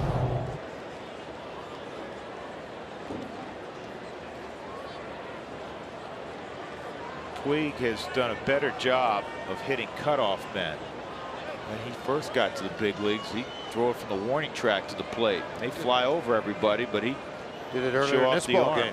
Did it earlier in this game all the way on the fly. Bettis, a good bunt. That work that he's done is paying off. Adrian flips it to Mark Ellis and sack bunt, 1 out, 2 in scoring position with the Rockies up 3-2. MLB.com at-bat is celebrating 5 years as your #1 mobile app for live baseball. Available for iPhone, iPad, Android, and BlackBerry 10. At-bat delivers Rockies baseball with live audio, pitch tracking, stats, highlights, and a whole lot more.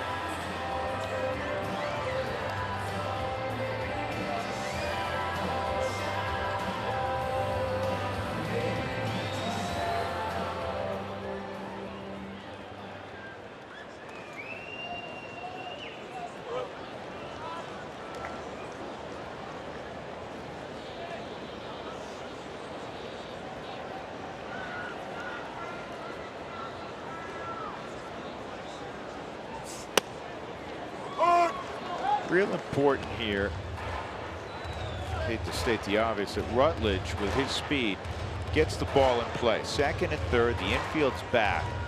Rutledge, one of the reasons he was sent out was not making consistent contact, hitting .211. He had 51 strikeouts in 228 at bats, and this ball is popped up. Mark Ellis going back. Now let's see if no, Pacheco went down a third of the way. The only reason I thought he may tag on that, sometimes with an infielder having the momentum going away from home plate, you can take a shot. And later in the ball game, you got a game that's tied, maybe then you take your shot. Otherwise, I think you're taking a chance this early in the game. He's about 50 to 75 feet behind second.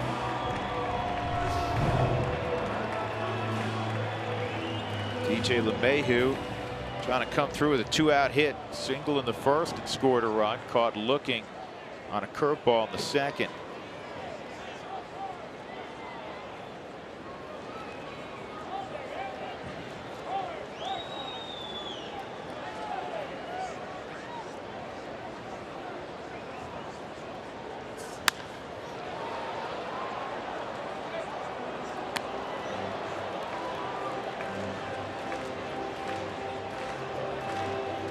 But he snared that cleanly? No, I don't think so. His hand isn't hurting at all. Got it right off the ricochet.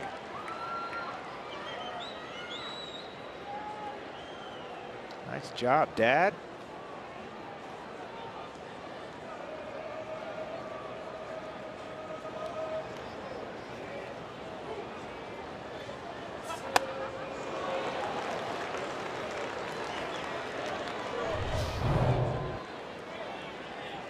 Dodger hand, there he is right here, about to get it.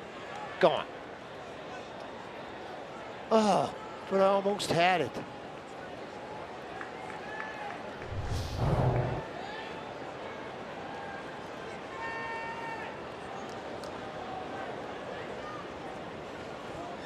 2-strike count. Kershaw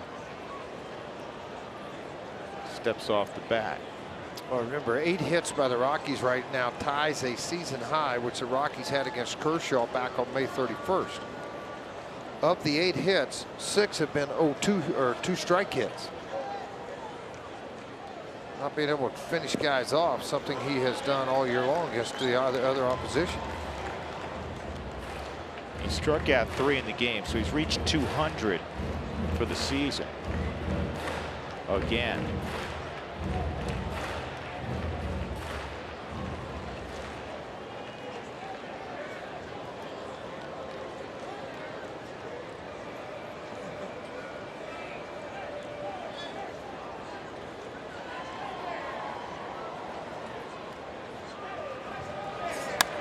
Fouled off.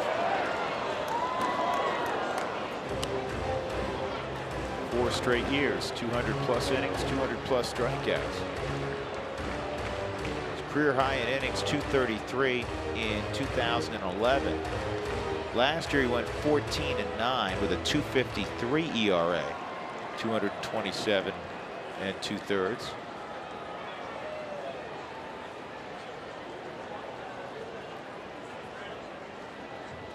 One-two. This ball's lathered in deep center field. Ethier is going to get there. Well, DJ has seen the ball well against Kershaw today. Rockies lead 2 in scoring position. 3-2 they lead going to the 5th.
Andre Ethier and Mark Ellis. Let's check the Coors Light freeze cam.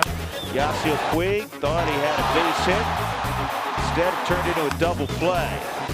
Look at the hops there by DJ LeMahieu. And the flip to Rutledge to complete the double play. That's brought to you by Frost Brewed Coors Light, the world's most refreshing beer.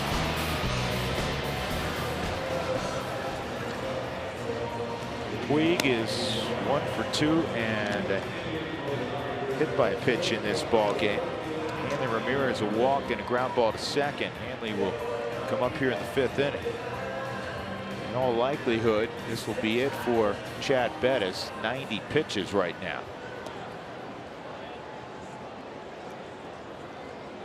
Interesting note, the Dodgers 55-13 in the last 68 games.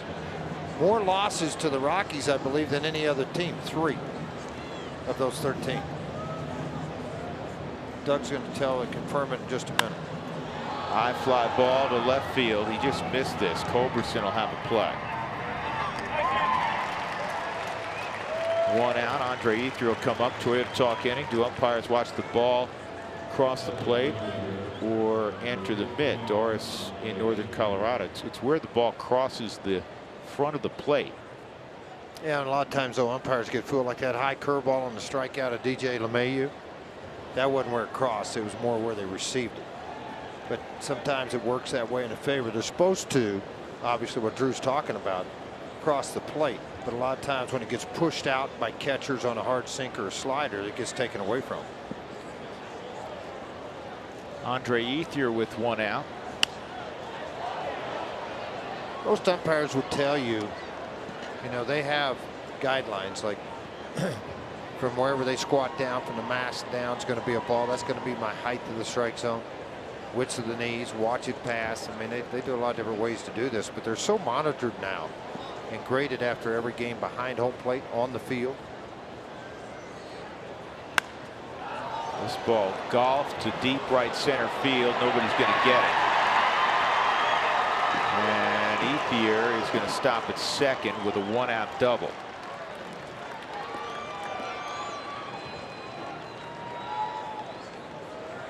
When is Cargo going to be back in the lineup? Good possibility that could happen tomorrow. 1 for 3 in his rehab last night.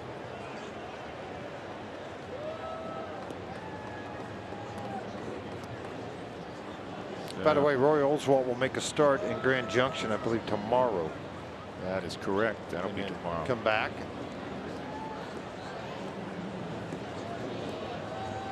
We can't make any more starts after that in Grand Junction.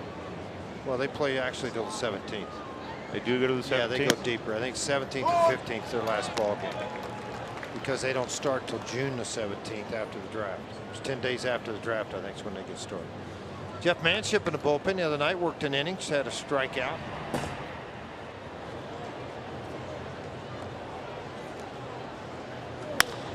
Mark Ellis, and Kadire gets there.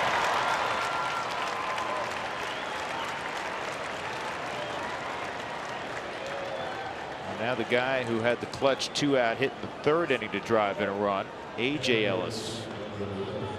Well, Walt's trying to do right now is get the young right-hander to win. If he can leave this inning with the lead 3-2, even though the pitch counts at 95, you know, now you can go to your bullpen, hope you can throw up 4 zeros out of your bullpen.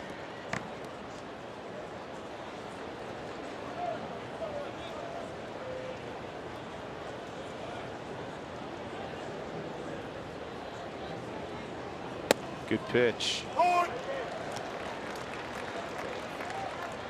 What are Helton's career home and road stats? I assume that's what Greg means. He's hitting, I had him down here, so he's hit 288 out on the road. He's hit 61% of his home runs at Coors Field. He's hit 346 at Coors Field. But listen, there's a big disparity. He's not the only player to have a significant home road disparity. Maybe not that large of Hall of Fame members. But if you're always going to point to Coors Field, then what you're stating is no position player can ever make the Hall of Fame if he calls Coors Field home for an extended period. That's unfair. Your home field is where it is. For instance, Clayton Kershaw is great by any measure. However, he is aided by pitching half of his games in a terrific pitcher's ballpark. Wait a minute. You said half? How about when you go to San Francisco, San Diego in your division? Very good point. In addition to that, you're right. He's probably going to make at least a half a dozen starts annually at either Petco or AT&T. We don't penalize Clayton Kershaw, nor should we. You don't penalize, or you didn't penalize a couple of years ago when Tim Lincecum won a couple of Cy Young awards that he got to pitch at AT&T Park. 4 starts this year at one of those ballparks, on top of what he's had at home. 1-2 on A.J. Ellis. Ooh, just missed. And that was one of those fastballs. Bettis looked back and said, all right, I'm letting this fly. I'm on a 1-2 count. I hope he swings and misses this thing. I know I'm on a short leash right now. I can't walk him. Got to get the out. All the above.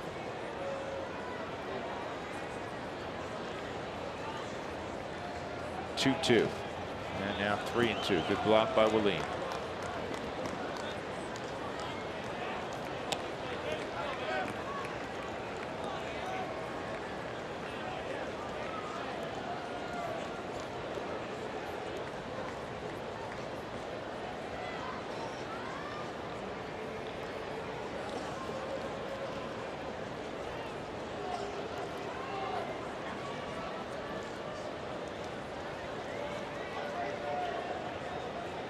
Bettis wants to make sure this one. He's going to summon Willeen.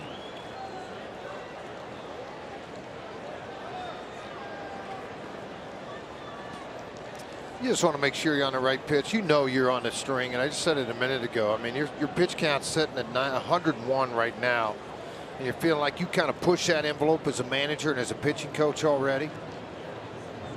Trying to first and foremost win the ball game, and you're trying to make the right move to win the ball game. Well, I always go back to something you said so many times, and that is you have to go not with what maybe the hitter's perceived weakness is, but what your best pitch is. Absolutely. Biggest pitch, his fastball is his best pitch. Why do you want to get beat on something secondary pitch? You got the ball up and in here, and now you're kind of pushing it on Walt to finish it up. And I'm sure fans would be a little disappointed if he goes out and gets him right now. No more than Chad Bettis, but he's also looking out for the safety of the player and his ball club trying to win the game. He's going to give him a. I would think he'd give him a rebate, one more shot at a rebate, right-handed hitter. You have Kershaw after that. Exactly. That's how you earn a moniker as a player's manager also. But you also grow up a little bit on the mound.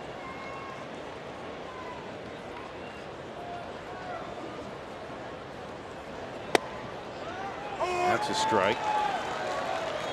Question for you, George. Would you ever be a pitching coach in the big leagues? Gilbert from Thornton. Well, good question. That's why I really asked think I would have more fun with the kids in rookie ball. I think it's such an important time of their young careers that I would really like to have that opportunity sometime, because I think down there you look at the clubs that do a really good job with it. They have older guys working with those younger kids, guys that have been in the big leagues, guys that understand the game. Things go bad, put your arm around and be a little grandfather for them. San Francisco Giants, Atlanta Braves. I like that answer. 2-strike count on Uribe. Line drive to right on a high fastball. It's going to tie up the game. Ethier will score. A.J. Ellis stops at third. It's a double for Uribe. Bettis tried to go above the hands. They're going to give Uribe a single and moving up on the throw. See how the pitch ran back, though. They wanted to go down with it. They went up with it. And by going up, I mean, he kind of forced Walt into this situation with a high pitch count, 105 pitches right now, bottom of the order. Even though you got Kershaw coming up, the game just got tied up. You don't want to get carried away here. So Manship will come in, try to work and maneuver out of this fifth inning with the game tied 3-3. Both ball clubs with 8 hits. Both ball clubs with an error in the ball game. Bettis with a high pitch count, 105, as George said, in 4 2/3. The education.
at second and third, 2 out. Rob Scahill is on for the Rockies. He's about to face, actually it's Jeff Manship is on for the Rockies, about to face Clayton Kershaw. With this being Labor Day, I wanted to find out the top hitting pitchers in the National League and in all of baseball, because they got to do 2 things. They've got to pitch and hit, so they got to do double duty. Here they are, the top 10. Kershaw had a hit in his earlier AB, so he's at 11 now. And if you look at that list, Greinke's atop, a Dodger. There are 5 of the 10 in the ballpark today. Greinke's on there, Chacin and Chatwood with the Rockies, and Kershaw and Ryu. So, as you guys have said, dangerous hitter at the plate in this situation. In terms of pitchers that can hit. Absolutely, he can swing it. And Zach Greinke and Clayton Kershaw have helped themselves out a ton this year.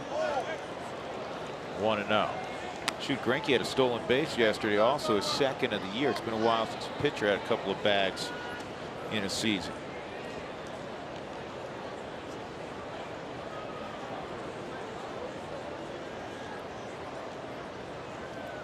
And just as Mark said it, he's going to knock in 2 with a base hit off Manship. RBI leader now. And the Dodgers now have a 5-3 lead. Clayton Kershaw with his 9th and 10th RBIs of the year. And Walt was doing his best to try to get Chad Bettis a victory, and now Bettis is on the losing end of things.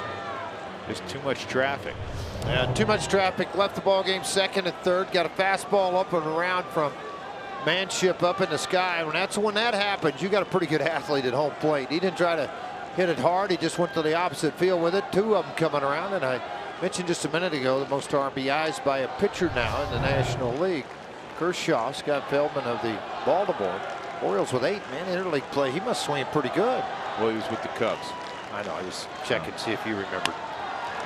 In the air to right. And Kadire makes a catch. Crawford retired. 3 runs in the inning for the Dodgers, and they now have a 5-3 lead.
Sports is brought to you by the Honey Smoked Fish Company, a ready-to-eat energizing superfood. You can add any dish that's healthy and delicious. By Dodge, visit Dodge.com or your local Dodge dealer today. And by CenturyLink, your link to what's next. What's next is the Rockies now have a deficit. They're down 5-3. They had a 3-1 lead. Thank you for texting in during Toyota Talk. Tracy Ringlesby will answer another Toyota Talk question before the end of the ball game if you go to our Facebook page at facebook.com/RootSportsRN. Rockies here in the 5th inning will have Kadire, Rosario, and Arenado against Kershaw, who's given up 8 hits in the game. The only other time he's given up 8 in a game this year came against the Rockies. But it's been more about Clayton Kershaw with the bat today than Clayton Kershaw with a baseball in his hand. And another base hit for Michael Kadire. 6 for his last 7 at the plate. Season high 9 hits allowed by Kershaw. Let's take a look on the Mike Shaw Subaru Supermo. Watch a bat explode because it's a cutter that gets in, gets right under the label. But because it's elevated, it's not hit on the ground. And because of the strength of Kadire, it's flipped into the outfield.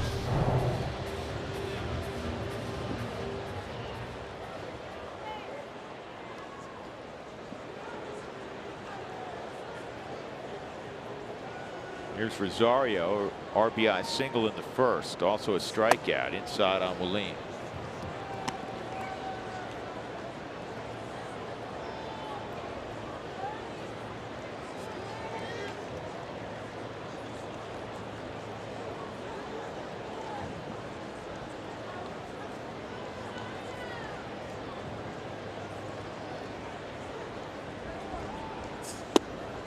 Two and 0.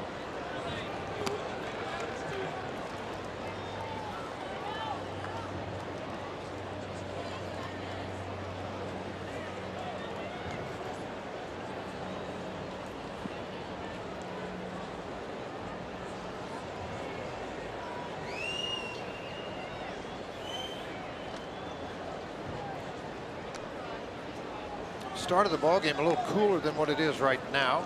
Start at 2 o'clock right now. You're looking at 88 degrees. 4:09 in the afternoon. It's a little warm downtown today. How you doing, Sammy? All right. That catches the zone 2-1.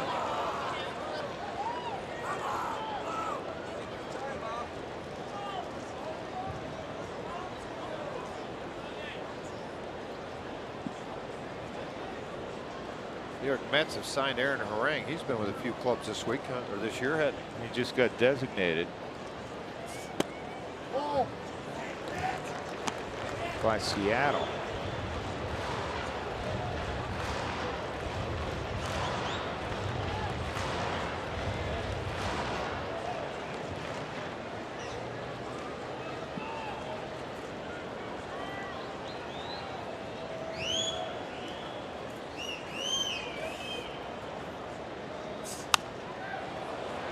It's 3-2. Let's ask our AT&T trivia question. Michael Kadire finished a triple shy of the cycle yesterday for the 13th time in his career. Who's the all-time leader in falling a triple short of the cycle? That's a great question. Got to be somebody who did a lot of damage. A lot of digging, though. Yeah, a lot of damage. Maybe not the fastest guy.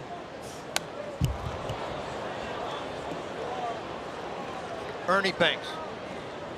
Just threw that out there. That's a good guess. Trying to dive to that outside and jump up on top of that ball. That's a pitch that's very difficult, right or left-handed, to get on top of and drive when the ball's up and away from. Minnesota over Houston at 10-6 in a barn burner. Two teams combined. Oh boy. Well, they knew it, but I didn't know if I was going to agree with Van Over just on the reaction from Willeen. Second time he struck out today after a base hit in his first at bat. Yep, it does. It's a cutter to the outside at 84 miles an hour. Mike Shaw Subaru Supermo may not be perfectly thrown where they want it. Looking at the overhead, I think it's right on the corner.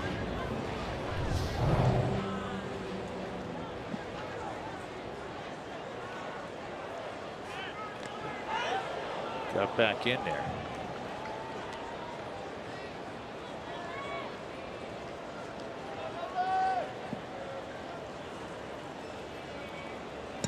Arenado, a base hit up the middle last time. He's 1 for 2.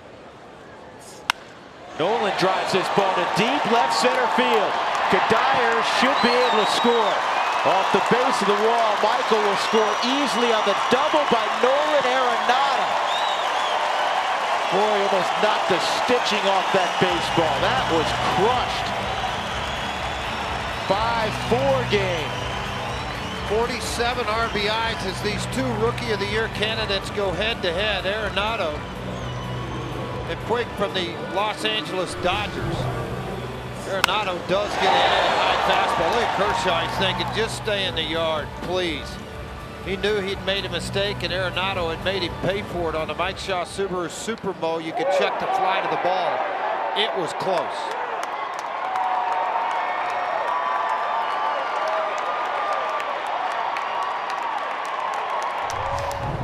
Tying run at second, one out. Charlie Culberson at the plate. And this is in the air to shallow center, but not shallow enough. Ethier grabs it, 2 outs, and that'll bring up Jordan Pacheco. Just the third time that he has given up 4 runs in a ball game. Talking about Kershaw, he did it against St. Louis May 26th, then against San Diego on June 21st, and then now here at Coors Field.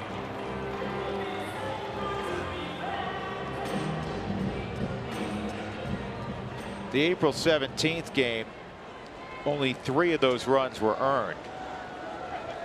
So in terms of earned runs, he's never given up more than 4 in a game this year.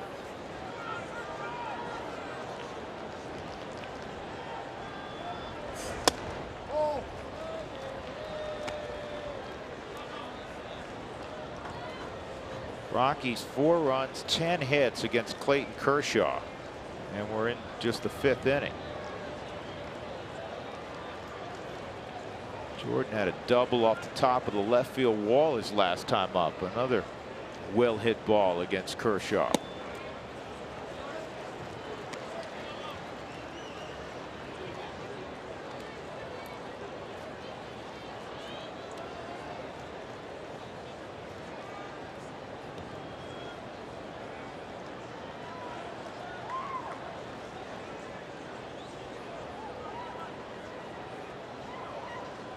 Two-0 pitch for Pacheco. Line shot, base hit. This will tie up the baseball game. Ethier's throw is not going to be in time. Jordan Pacheco with a clutch base hit in the 5th, and it's 5-5. By far the hardest Kershaw's been hit all season long. Well, the hits, this is the most hits. 11 given up by Kershaw in 4 2/3 innings, 5 runs. But at the start of this show, we told you that Kershaw's record 8-5 with a 334 earned run average, and that earned run average will go up now after this outing at Coors Field. It's not just the hits, it's the brand of the hits. I mean, a lot of balls squared up. Pacheco has 2 of those. Charlie Blackman's 2 for 2.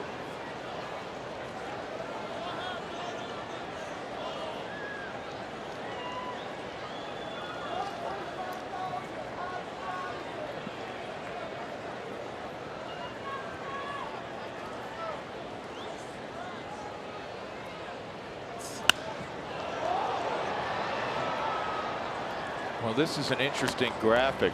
Best records by a starter when getting 4 or more runs of support. Clayton Kershaw in his career is 51-0. He's never lost a game when the Dodgers have given him at least 4. They've given him 5 today, but it's now a 5-5 game. Ed Whitson in his career went 78 now.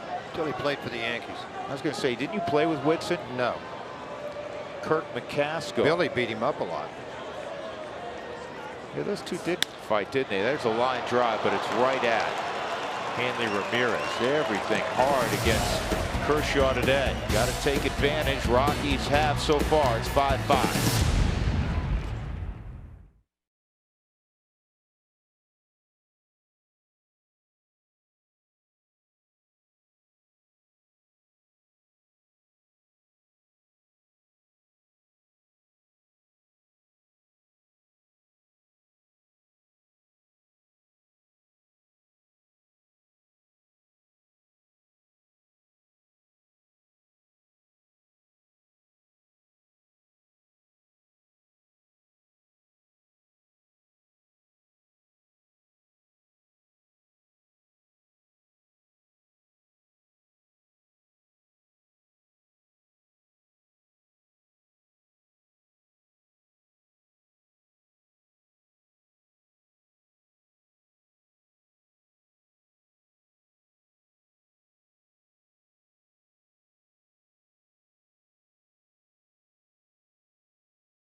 wrapped up at 5-5 with the Dodgers as we go to the 6th inning. Good AT&T trivia question today. Michael Kadire, triple shy of the cycle yesterday. 13 times that's happened where he's had a single, double, and a home run in a game. The all-time leader in falling a triple short of the cycle. You said Ernie Banks, George. Lou Gehrig 42 times, A-Rod 39, Babe Ruth 38, Ted Williams 35, Barry Bonds 35. All-time triple shy of the cycle for the Rockies. Todd Helton 25, Larry Walker 18, Matt Holliday 16, Dante Bichette 14, Atkins, Ellis Burks, Troy Tulowitzki 12. And it's happened 207 times this year in baseball. All you wanted to know about being a triple shy of the cycle. And what's weird about a cycle, I mean, you know, think about it, it doesn't happen. How many times has it happened this year in baseball? And to say there was 204 other chances that close to getting a cycle? Well, but that's not, to me, that's not close. To me, what's close is what happened with yesterday with Brandon Phillips, 2 days ago with Brandon Phillips, when he had the triple-double home run. Yeah, but my point is you're one hit away from a cycle 204 times this year. But But that's the hardest piece to get. I understand it's the hardest. I'm just saying it's not like a no-hitter. How many guys carry no-hitters into the 7th all year long? I mean, like a cycle, 204, that's a lot of guys with a chance to do it. Yeah, well, you like to give Dougie hard projects. Doug, how many times did the guy fall in as Phillips did a single shy this year, if that's not too onerous? Dougie acted like that was like going out to get a grape or something. He was like, yeah, sure. Hold on a minute. I'll have it. 3-0 on Yasiel Puig. Jeff Manship with nobody warming up. He's got to keep this game right where it is. He's in the thick part of their lineup, 2, 3, and 4. Final line for Bettis, 4 2/3, 5 runs, all of them earned, 8 hits, 4 walks. He hit a batter, he struck out 4.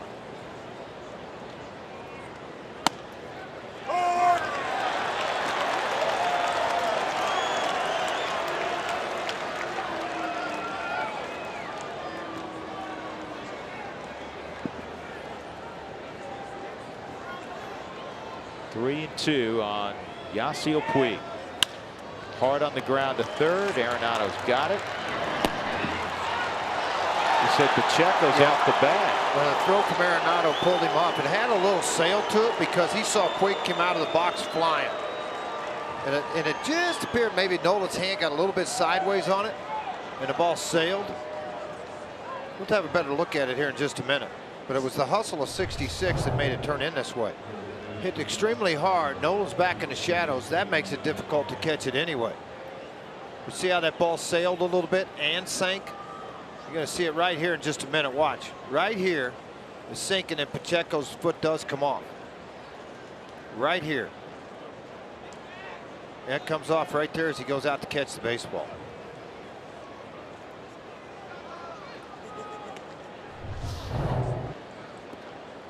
Ninth error on Nolan Arenado.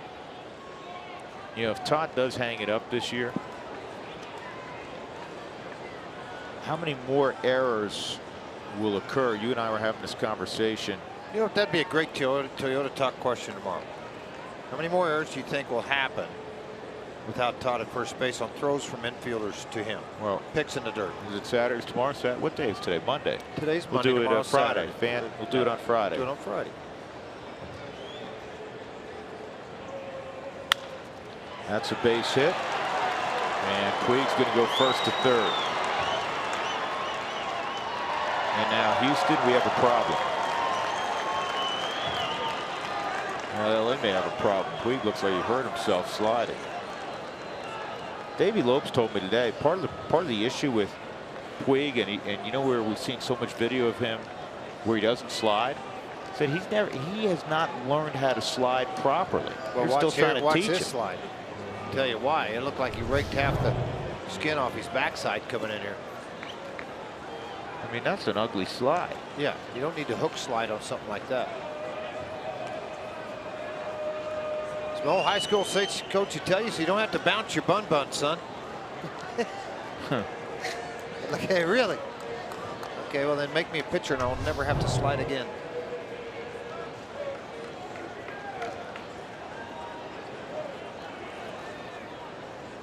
Hanley Ramirez first and third, nobody out.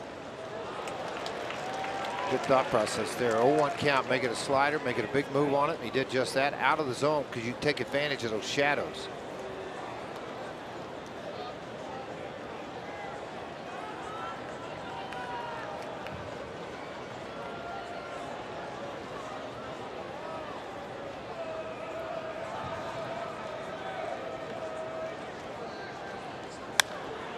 Hanley hits a high fly ball to deep enough left center, you would think. Blackman makes the catch. Here comes Puig, and the Dodgers retake the lead 6-5. RBI number 47 for Hanley Ramirez.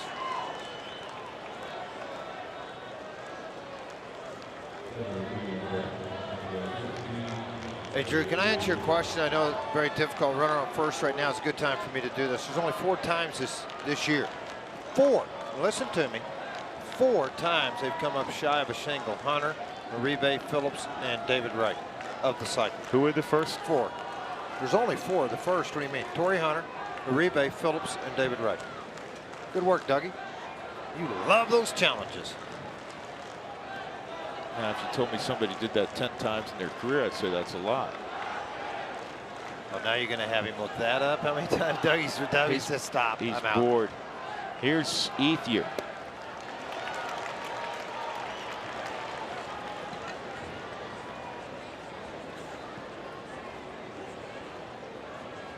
It's an unearned run. Not that it matters. It's 6-5.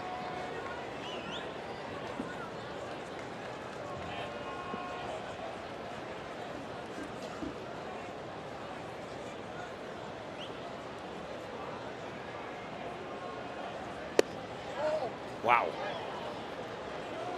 Good pitch.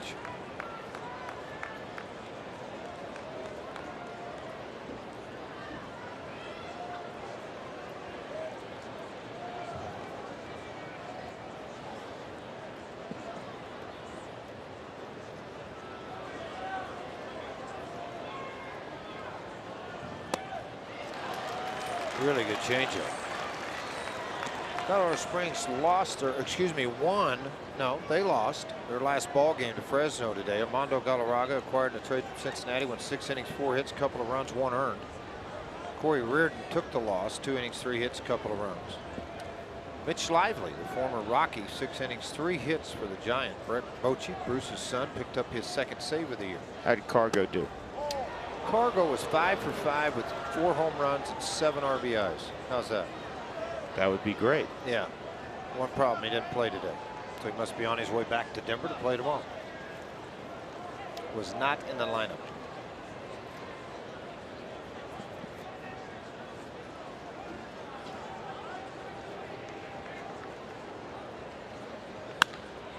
Lifted to right field and deep. Kadire can only watch. It's a home run for Andre Ethier. A 2-run shot. Now LA leads at 8-5. 11th of the year for Ethier, who has been a road warrior for the Dodgers. Most of the damage he's done offensively this year has been away from Dodger Stadium.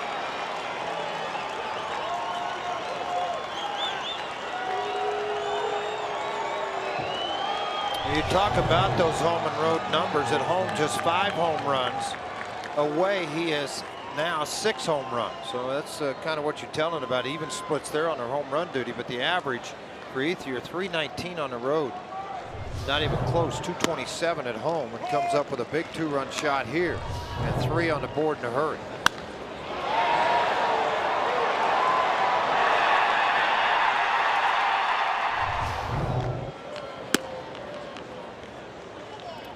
Nobody up in the Rockies bullpen.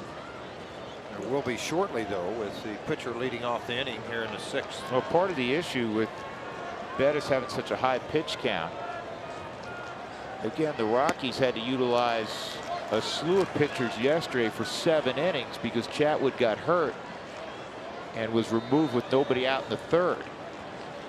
Ball game Drew's talking about. Lopez Cahill manship in yesterday's ball game. That's not true. No, that was on no. Nicasio's game. Well, the reason that's not true is because I tore out my scorecard, I signed it, and gave it to Todd Helton for his 2,500 hits yesterday. There you go. So now you read your scorebook and see who you got in. Ottavino went 3. He got There the you go. victory. Right. Lopez went 2/3 of an inning. Outman got 4 outs. Ground Oh, ball tough deep play. third. Arenado got it. Man, that's a great play.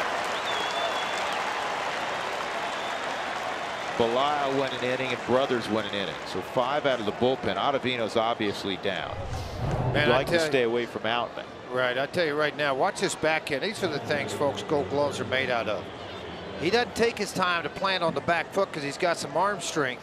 He makes that exchange as fast as he can, and his hand on top of the baseball all the way through that throw. No tail, no sink, and a good pick by Jordan Pacheco at first. A.J. Ellis takes a ball.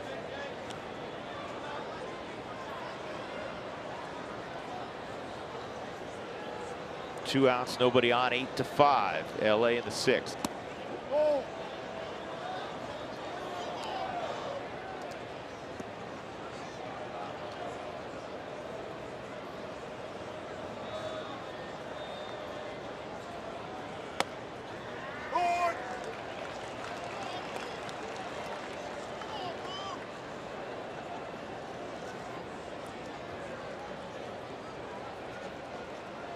Dodger pen. Brandon Leake's been up, kind of hanging out, watching a little bit.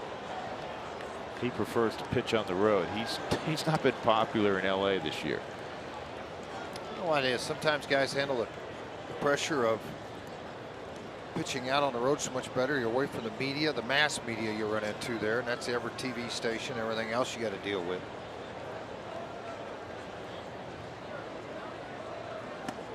Inside.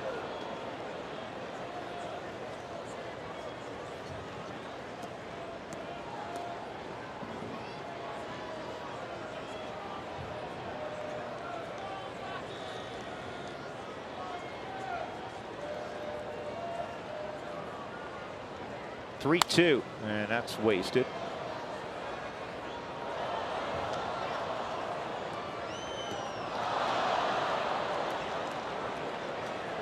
Safe Light Auto Glass. If you have auto glass issues, 303-287-5000, online at safelight.com. Center field, Blackman has it. In the inning, there were 3 runs on 2 hits and an error. Dodgers up 8-5, middle of 6.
Inning and show you this play that Nolan Arenado makes on Mark Ellis as he has to step back, make the long throw, and Pacheco gets it on the bounce.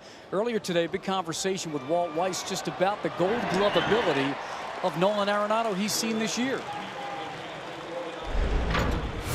He plays with a lot of confidence for a young player, and obviously the skill set is very impressive. I mean, he's got tremendous hands, great feet when he gets around the ball, a really strong arm, and he plays with no fear, you know, at a very difficult position. And Drew and Frage, that was after he said, you know what, I really can't remember another player that has been that good defensively at third base. He said, you know, not to over or understate it, but that's frankly what he's thought of our Arenado. Well, he has been special. We get to watch him every single day. Well, Yasiel Puig evidently hurt himself on that slide because Skip Schumacher's taken his place. Brandon League's now in the game. And this ball served by Johnny Herrera to right center field. Run, baby, run. Johnny in a second, a leadoff double.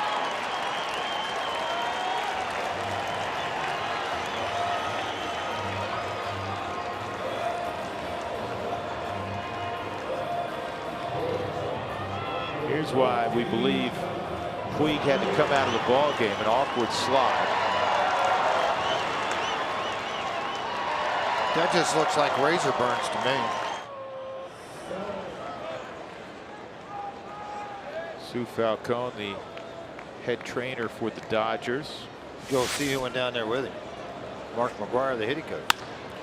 There's a base hit by Rutledge. Herrera had to see it through. You have to move back to the bag, freeze on that line drive. So he'll stop at third. The Rockies will get the tying run up here in LeMahieu, as the Rockies have greeted Brandon League with two lasers. And League has had a rough ride this year. Whip of a runner and a half per inning. High ERA. He's blown 5 saves. That's why he grew unpopular in LA. Well, the thing is, I mean, he's still showing velocity that he's always had. I just think ball's getting exposed pretty good. There's the sinker, stayed up. It's flat. It's not down at all. Rutledge saw it right out of the hand and made him pay for it on the Mike Shaw Subaru Supermo.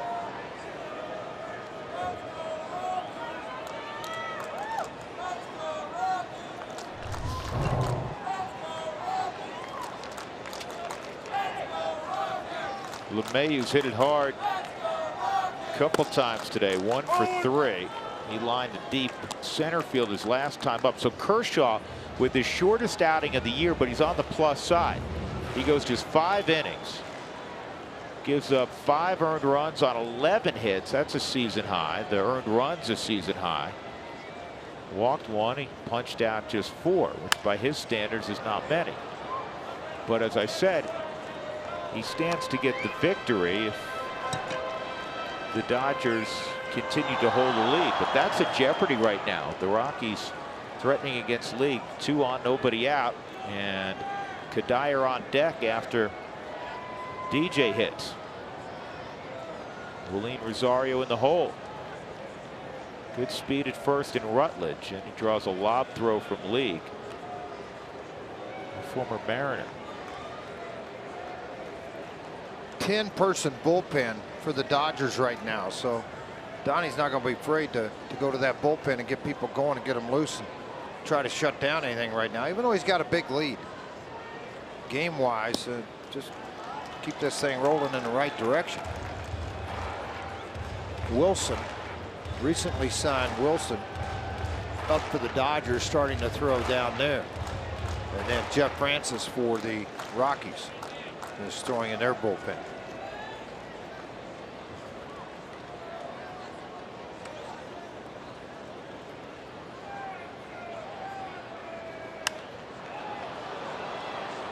Popped up, Mark Ellis scooting out, Schumacher coming on, and Skip makes the catch. 1 out.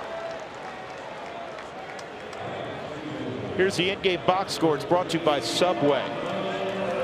You don't expect to have 13 hits on a day that Clayton Kershaw started.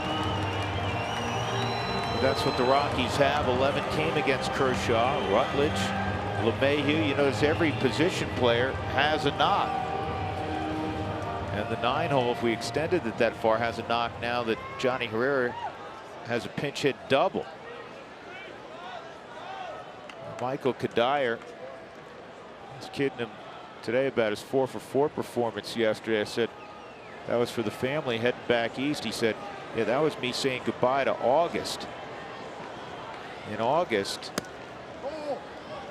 Michael hit 289. Nothing wrong with that, but he was lamenting the fact that he didn't hit a home run and drove in only 6 in August. Home run yesterday, his first since July 28.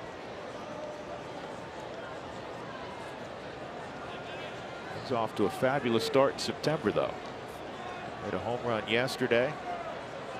Drove in 3. Today he's 2 for 3 with a ribby. Chance to do more damage here. 1-0 from League, and this is a double play ball. So we'll move to the 7th inning. The Dodgers 8 and the Rockies 5.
Produce a couple of runs. There's Brian Peters. Hey, Brian. BP, wave again, BP. Got a nice wave. Looks like a pageant wave. Looks like you missed a couple of workouts, BP. Got to get in that weight room, my friend. Little chunky, little chunky. Bench press looks like it's dipped under 450. There you go. Jeff Francis on the hill now for the Rockies as we go to the top of the 7th inning. Now Francis obviously moved back to the bullpen. He went down to AAA, was starting, actually pitching very well, and suggested maybe he would go to the bullpen and try to see how it would work out for him to help further his career, maybe working out of the bullpen. So he's been in that position now since going to Colorado Springs and being recalled here at this big league level. Juan Uribe against Jeff Francis.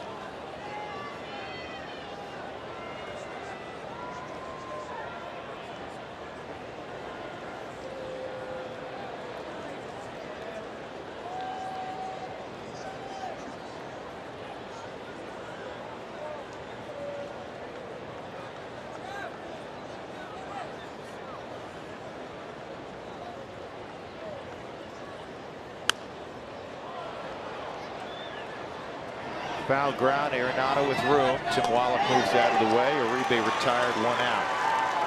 Jerry Hairston Jr. will pinch hit.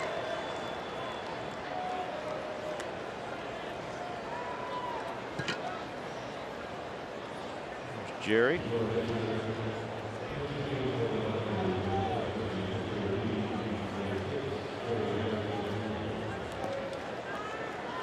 Be sure to check out the Rockies triple play pack. Pick any 3 ball games, including the September fireworks games, the Red Sox series, and get a free New Era Rockies cap with a purchase. Go to Rockies.com to order your tickets today.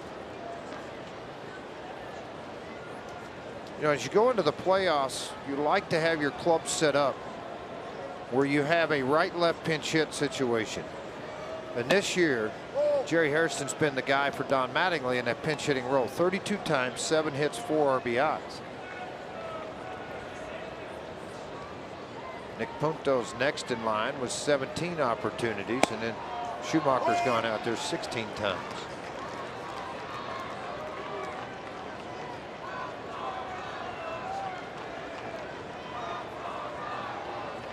Well, he's hurt the Rockies this year. Jerry's 10 for 25 against the Rockies. 2-1.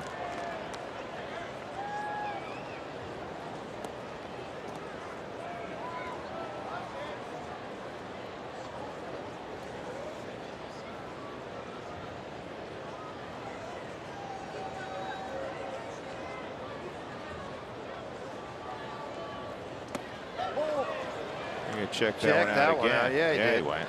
Sure he did. Could have asked me and Drew. We'd say he would have told you the truth, huh? Absolutely. We never lie. Now watch the hands come forward. Got fooled by the pitch. Way out in front of that thing. 2 outs right now and a strikeout of Harrison. Carl Crawford against Jeff Francis. Well, not being from the state of Colorado, but yesterday I thought that was great.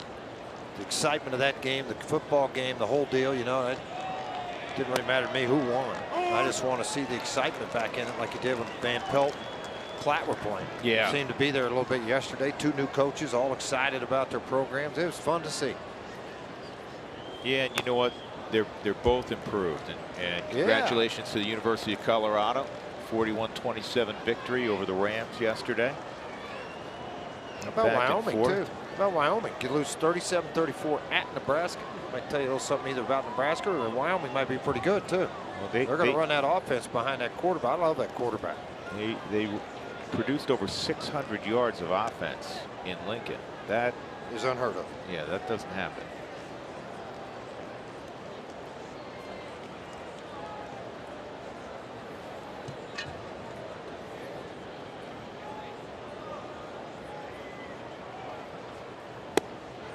Sweeper strikes out Crawford. Good inning for Jeff Francis. 1, 2, 3, and a couple of punch outs as we go to the bottom of the 7th inning. Stretch time at Coors Field, 8-5 LA.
Seventh inning. Tune in Friday after the game for Rockies Real Time, Part 2, the series from the Dominican Republic. Rockies in their new facility in Boca Chica. We'll take you to the Diamond as the Rockies compete in the Dominican Summer League. And then they head to the state-of-the-art classroom to see how they're being trained for life off the field. For players just beginning their journey to the big leagues, to players like Willeen Rosario who've made their major league dreams come true. It's Rockies Real Time Friday after the game, right here on Root Sports. Well, here comes Brian Wilson into the ball game, former closer of the San Francisco Giants. Best known for the beard, the fingernails, the haircuts, a little bit of everything. He's 1-0 right now, 3 2/3, came back off Tommy John surgery. His last win just the other day against San Diego. Last save, you go all the way back to April 12th, 2012 against the Colorado Rockies. Lifetime numbers here, 4-2, 19 saves, 165 earned run average in 42 ball games against the Rockies. Brian not throwing quite as hard as he did when he was with San Francisco, but it's been effective so far. The beard and the hair. He was in the clubhouse today. He was sitting there playing cards with Juan Uribe. Got his hair cut, Drew. Or you think it's up underneath? No, it's up. No, It's up underneath. You think? Well, unless he got his hair cut between 10:30 this morning. That's a lot of hair or under that hat. 12:30 this afternoon, and now. This is. I think That's what he looked. cut. That's what he looked like this afternoon when he went out to get loose. Maybe he got a cut.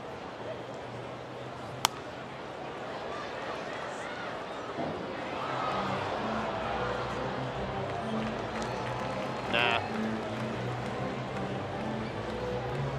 The beard hasn't been cut in a long time. That'd be hard to do with it. So you're saying he got trimmed up, huh? I think so.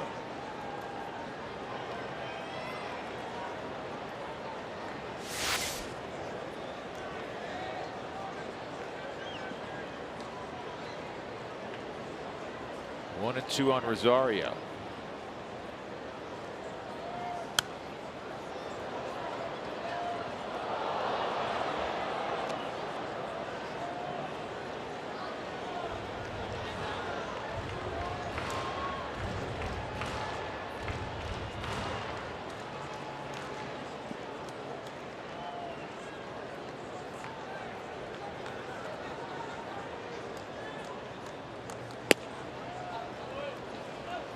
Willeen, a single and a couple of punch outs. He drove in a run with his single in the first inning. Rockies got a 3-1 lead against Kershaw. They lost that lead. They trailed 5-3, and then they tied it up. But then the Dodgers countered with 3 in the 6th inning.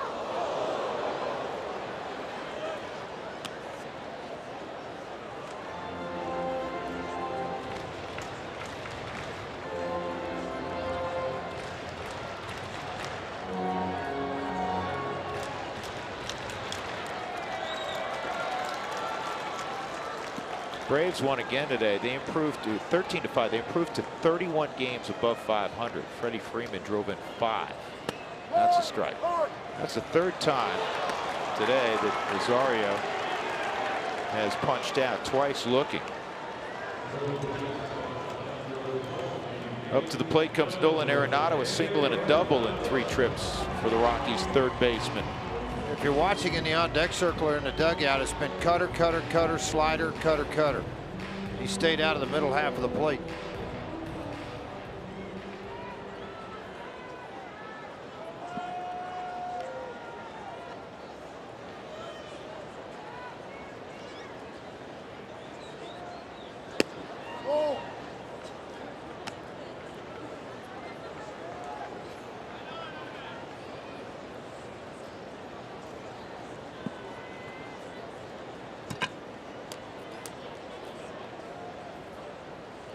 Nolan's got the average above 270 with the 2 hits today.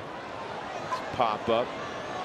Wilson saying, I got it. Finally, a real athlete shows up, I guess. Adrian Gonzalez makes the catch.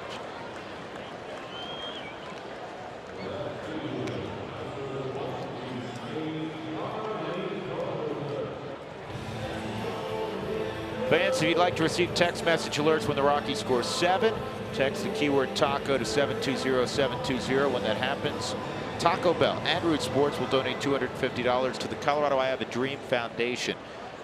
Charlie Culberson, a double in the first, 6-4-3 double play and a fly ball to center field. 2 outs, nobody on in the 7th, and a strike. Another list that Todd Helton is on that we didn't mention. Todd's now 38th on the all-time list for most extra base hits in a career. And check this one out.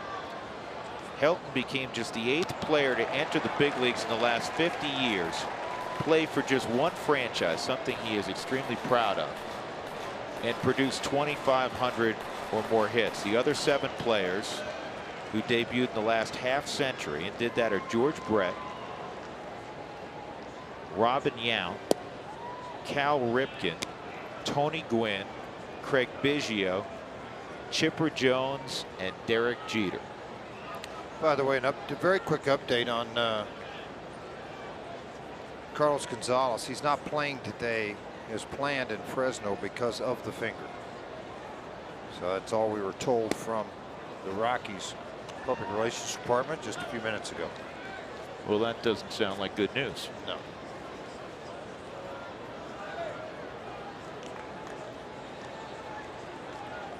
He's been down for a month. They really took their time with it. And if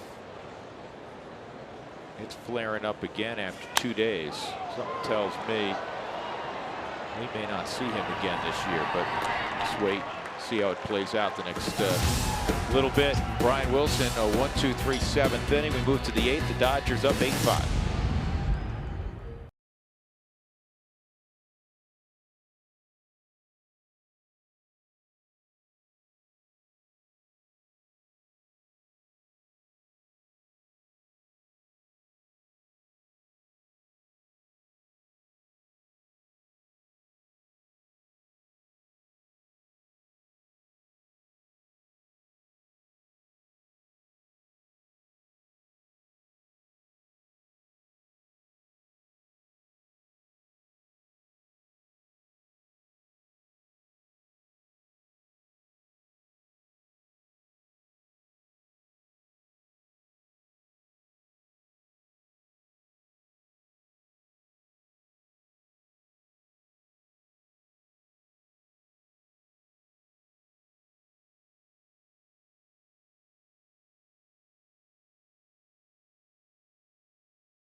Here's a look back so far, brought to you by McDonald's. Get just what you need at just the right price with many of your McDonald's favorites starting at just $1. I'm loving it. 5th inning on an 0-2 pitch. A line drive base hit by Uribe, drives in Ethier, and then Clayton Kershaw with a 2-run single. Nolan Arenado with a double. That would drive in a run for the Rockies. Checo had a base hit also. And in the 6th inning, Andre Ethier, a 2-run home run. That made it 8-5 LA. You're up to date. Skip Schumacher with his first at bat. Jeff Francis continuing on. He had a 1-2-3 inning in the 7th. It was the Rockies' first 1-2-3 inning on defense this afternoon. Bettis went 4 2/3, 5 runs, 8 hits, 4 walks, 4 strikeouts, and a hit batter. Jeff Manship an inning and a third. 3 runs, 2 earned, 3 hits. Manship has the hook.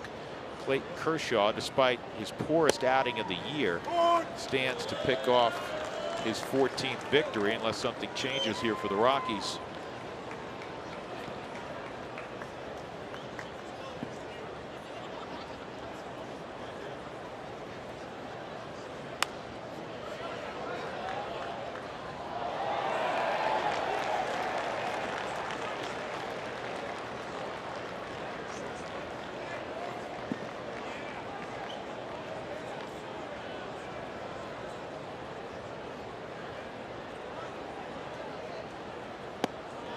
Swung on and missed.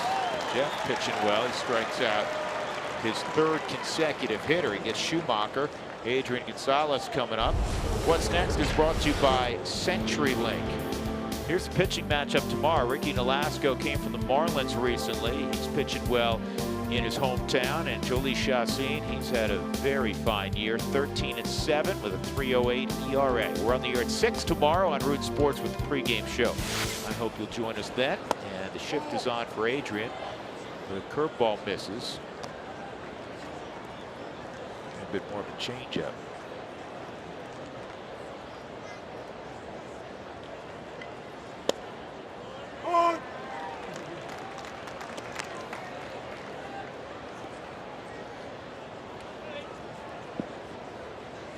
The hits given up actually by Kershaw, the 11, not only a season high, that's a career most. Really? Yeah.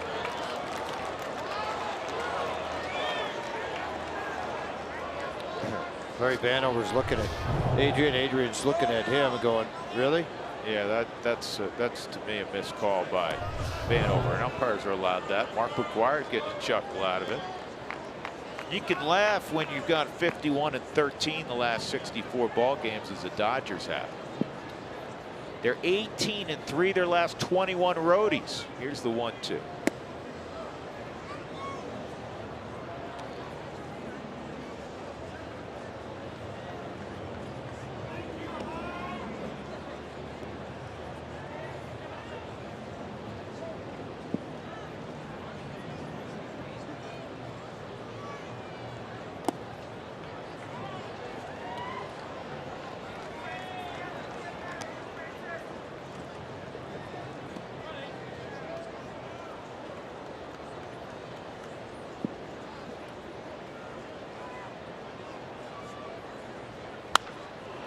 This ball lined to right field, and Michael Kadyr's there, 2 outs. Hanley Ramirez coming up. Hanley's 0 for 2, a walk and a sac fly. Rockies fans join Root Sports and the Rockies today in their new initiative Hit Count. You still have some time left. Support the Children's Hospital and Special Olympics Colorado by backing your favorite player. Your donations determined by the number of hits in the second half of the season. More information and to back your favorite player, visit Rockies.com/hitcount.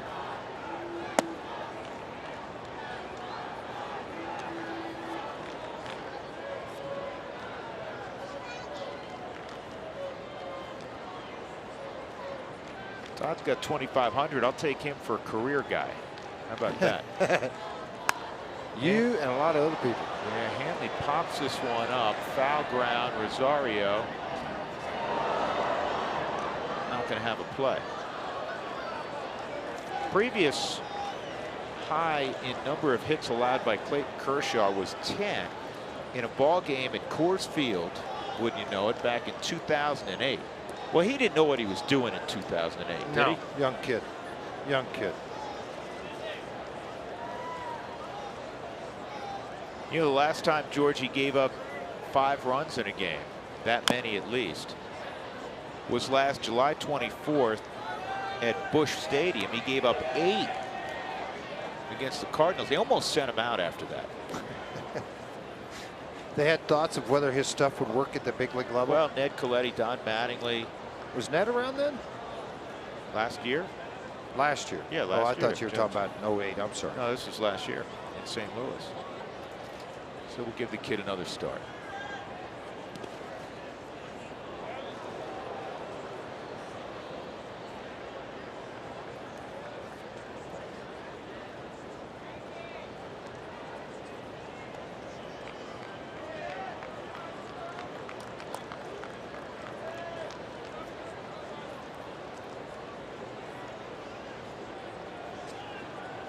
Rockies are actually ahead of the Dodgers this year in head-to-head competition. They've won 7 of the 13 matchups. Down 8-5 here. 2-2 on Ramirez, 3-2.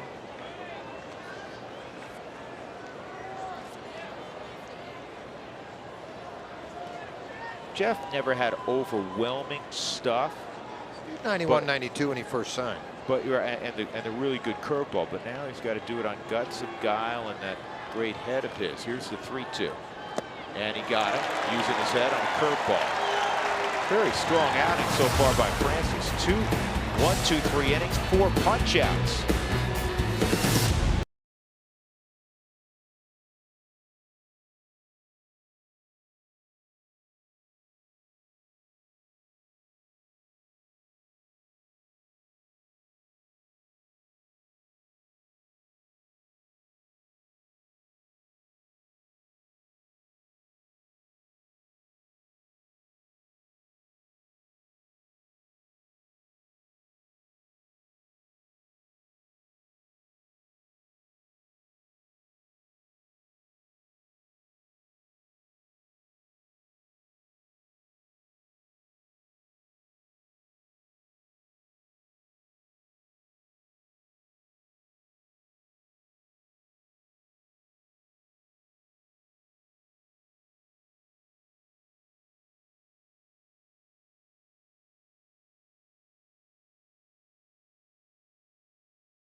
Bottom of the 8th inning at Coors Field.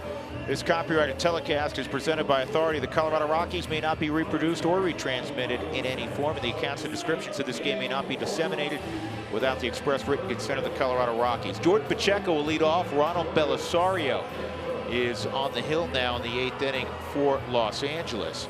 Been a lot of ball games. You can see that. He's one of these guys comes in, pitch 7th, 8th inning, 18 holes. Should have whipped at 142. He'll catch Pacheco. Then he's going to get Charlie Blackman in the 8th hole and a pinch hitter.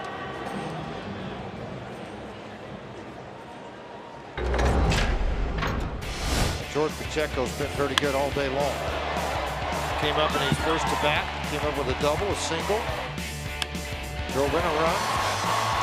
Down to AAA, got his swing straightened out. Come back here and make an opposition pay for it. Belisario had a rough start to the season, but since early June, kind of mirroring what the Dodgers have done in the one-loss column, he's been terrific. Belisario has a 1.04 ERA in his last 32 appearances and a whip below 1. The opposition hitting just 183 since June 16th.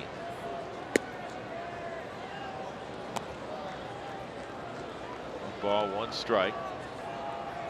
Looks like Belisario with the tats on the arm has been hanging out with Wilson, huh? Think?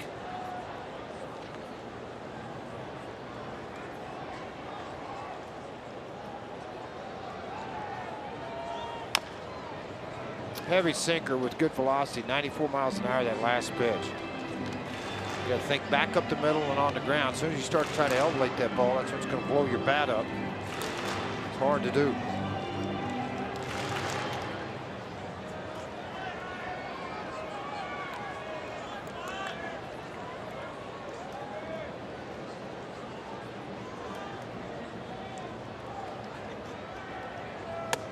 Two.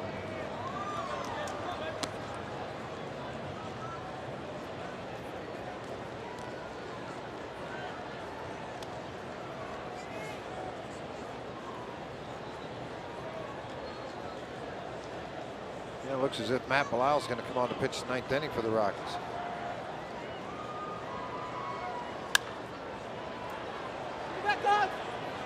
Adrian Gonzalez will have a play.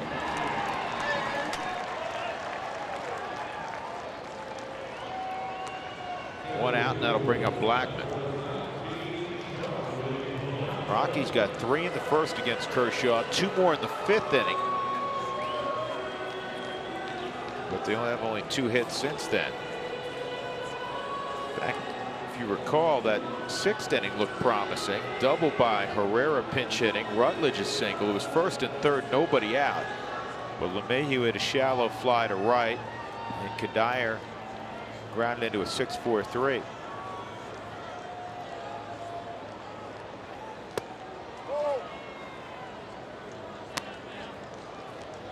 Good news, Corey Dickerson, who left the game late yesterday, looked like he pulled up rounding first base. He's in the on-deck circle.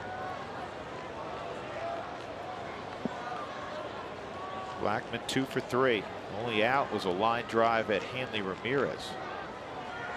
1-0, pulled down the line, just can't get Charlie out these days. And Blackman will stop. Yeah, we're down by 3 runs. He's going to stop at second.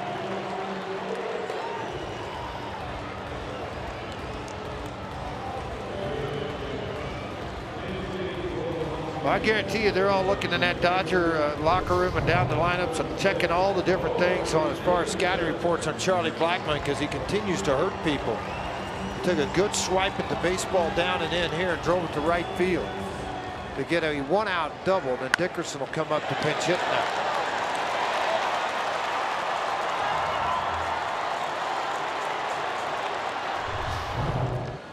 Dickerson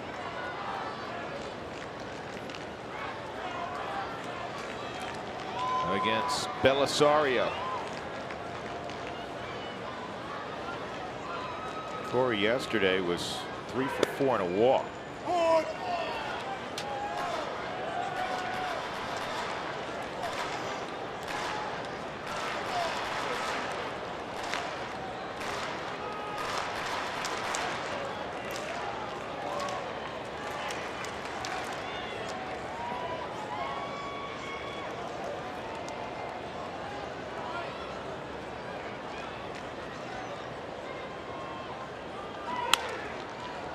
The end of the bat. Corey's got to hit 5 straight, hitting .368.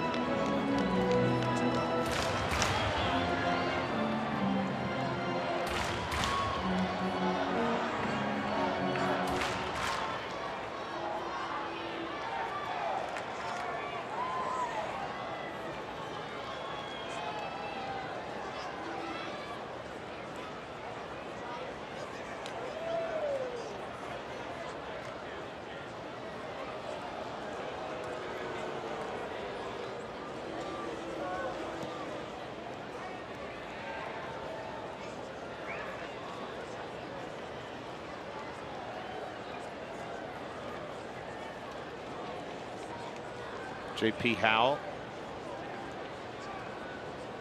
just kind of chilling out. Rex brothers Matt Belisle. Rex, if the Rockies can put together a significant rally here, down by 3 runs, the former Yankee first baseman looking on, Don Mattingly. He says hello to you, by the way. I went by a couple of times today. They were having their team meeting. You didn't want to bust in on that? I thought about it, but I thought it was probably better that I didn't. It's pretty easy going. He'd probably invite you in. No, I don't think so. I don't think so. Donnie right now doing a good job managing this ball club. I think a lot of that is inheritance that he got from Joe on how to handle the situation of the pennant race, of a good baseball team, of expectations that they think of you as a manager and as a team.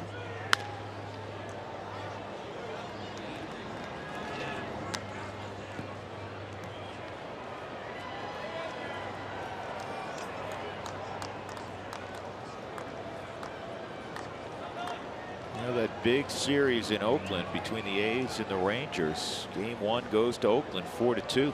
Oakland doing what they did last year. well late.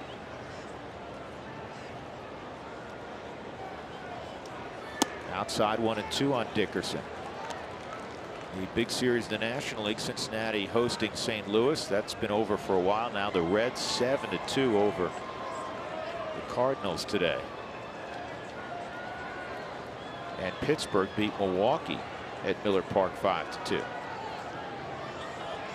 San Diego beat the Giants in NL West play 4-1. Nick Hundley hit his 11th.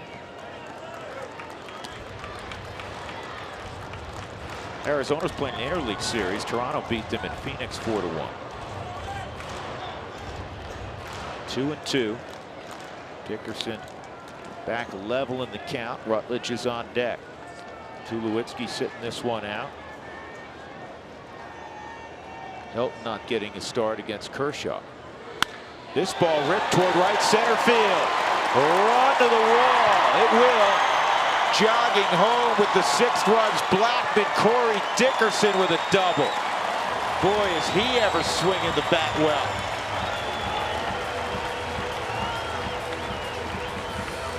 Tying run coming up in Rutledge.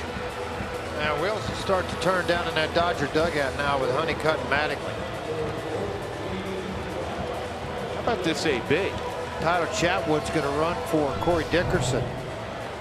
Yeah, exactly. Made a mistake, fought off a lot of nasty pitches to the outer half. Got one on the inner half and it just drove it. Yeah, you can see Corey taking it easy. Yeah, can't extend it on the speed wise on the things, but it does drive in the run. They'll pinch run Tyler Chatwood, who left the game early yesterday with a bruised thumb. And Honeycutt's on the phone to the bullpen to make sure who's ready, when they're ready, and get it ready in a hurry if you're not. Rutledge had a base hit his last time up, 1 for 3 and a walk. Takes a ball.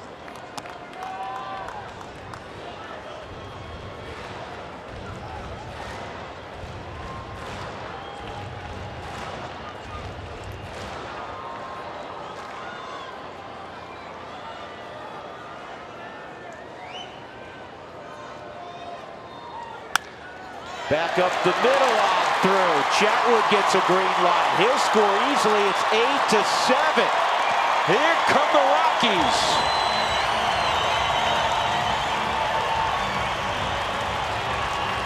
Second hit for Rutledge in the ball game, his 17th RBI of the year.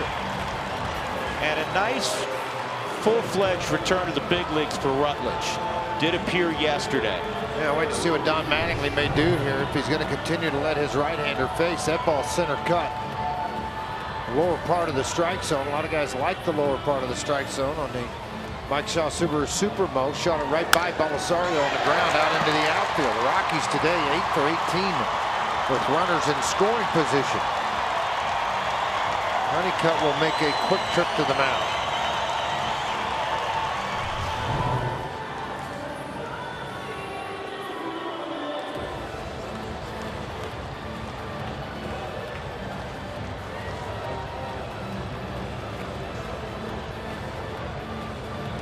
Well, the Rockies have some pieces on their bench offensively. You're looking at one, obviously, and Troy Tulowitzki as well.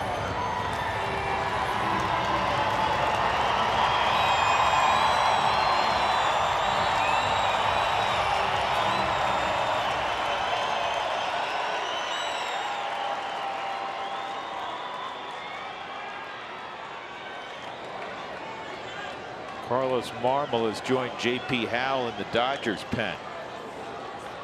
One out, speed at first. Former Cub closer Carlos Marmol.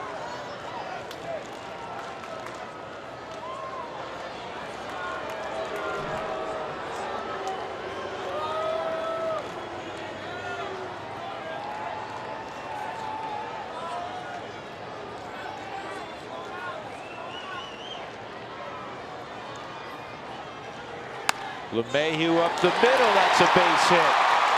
And Rutledge is going to turn on the Jets. He'll go first to third. Tying run 90 feet away here in the 8th. With Kadire approaching. DJ's second knock of the ball game. The Rockies on an afternoon that Clayton Kershaw in my opinion, the best pitcher in the game starts, they have 17 hits up on the board. Amazing how they put it on this, well, on their whole pitching staff. I mean, their pitching staff has been outstanding. They're going to let Belisario go right at Kadire. They're not making a switch here. Donnie just gave the running game signs to Ellis on whether to throw through or not. If DJ takes off, that's a legitimate concern for the Dodgers. There's 17 stolen bases for LeMahieu.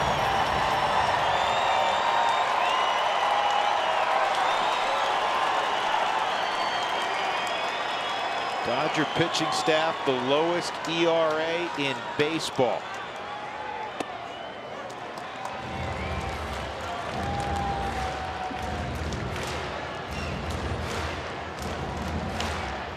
.317. The Rockies have been dismissive of that stat. Dyer had this situation 2 innings ago and hit it sharply, but right at Ramirez. It turned into a 6-4-3. 1 out, first and third. LeMahieu with the 17 bags at first.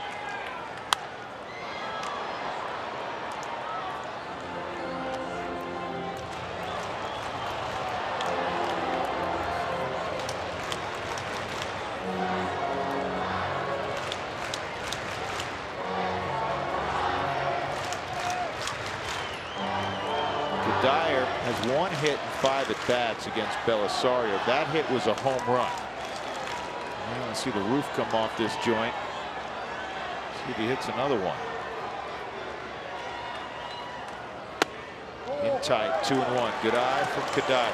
Well, the offense continues just to get after the ball club here today. The 19th time, 19th at bat with runners in scoring position, a season high for the Rockies. Right guy at the plate, in my opinion, that can drive a baseball. 20 pitches thrown for Belisario. Not very good results so far.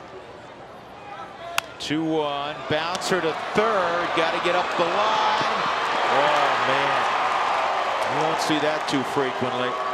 Kadire has bounced into 2 tough double plays. Rockies get 2. They're within a run.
Affairs online only at southwest.com and by Ram Trucks, Guts, Glory, Ram. Rockies have made it most interesting as we go to the top of the 9th inning. The Dodgers clinging now to a 1-run advantage from lower downtown Denver, and more specifically Coors Field. Let's go to center field now, and Jenny Kapner. Hey, Jenny. Hey, Drew. It is making for a true NL West rivalry game. That is the truth. Coming up on the Toyota postgame show, we're going to talk about Dodger danger. There's a reason why Los Angeles only has 8 losses since All-Star break. You really can't get too comfortable with a lead against these guys. Plus, we'll talk a little Charlie in charge. How about Charlie Blackman? He was hitting .429 against Clayton Kershaw coming into the game today. He notched 2 more hits against him. Now he's hitting over 500 in his career. In fact, the Rockies, they're starting to own Kershaw a little bit. He gave up a career high 11 hits to Colorado today. The previous high of career hits for him, it came 10 in 2008 against Colorado. And this season before today, he only gave up 8 hits as his season high, and that also happened to be against Colorado. I am sensing a pattern, but none of those numbers matter if Colorado can't grab a win here. Rally 9th inning. What do you say? Why not? That would be great. Jenny, thank you. Matt Belisle takes over. Andre Ethier, Mark Ellis, A.J. Ellis. Ethier has been one of the hitting stars for the Dodgers. He has scored 3 runs. He has a double and a 2-run home run, 3 driven in. Matt Belisle on to try to shut down the Dodgers here in the 9th inning to give his ball club an opportunity to win at 5-5. Record so far for Matt. He gave up a run yesterday. I was kidding him. I said you had a tough act to follow. He said I didn't know whether to warm up or watch the video tribute to Todd. And there's going to be a slash ball on the left field line by Ethier. Is it going to be a leadoff double? He's going to try to stretch it. Bobbled by Culberson. His 3rd hit, 3rd extra base hit. So leadoff double for Andre Ethier.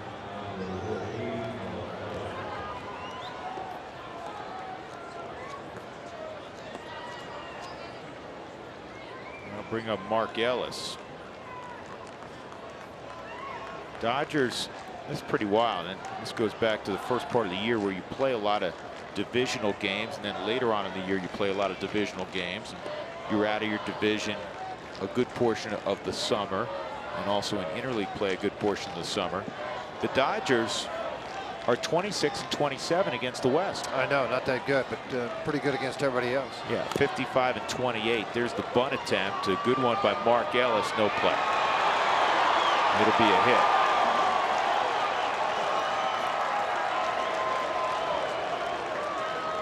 And now significant issues. 1st and 3rd, nobody out. A.J. Ellis coming up. A shot out of here. This ball hit very high up on the mound. No play at 3rd. Rosario calls 1st, and then Belisle, feeling like he didn't think he could get him, hung on to the baseball.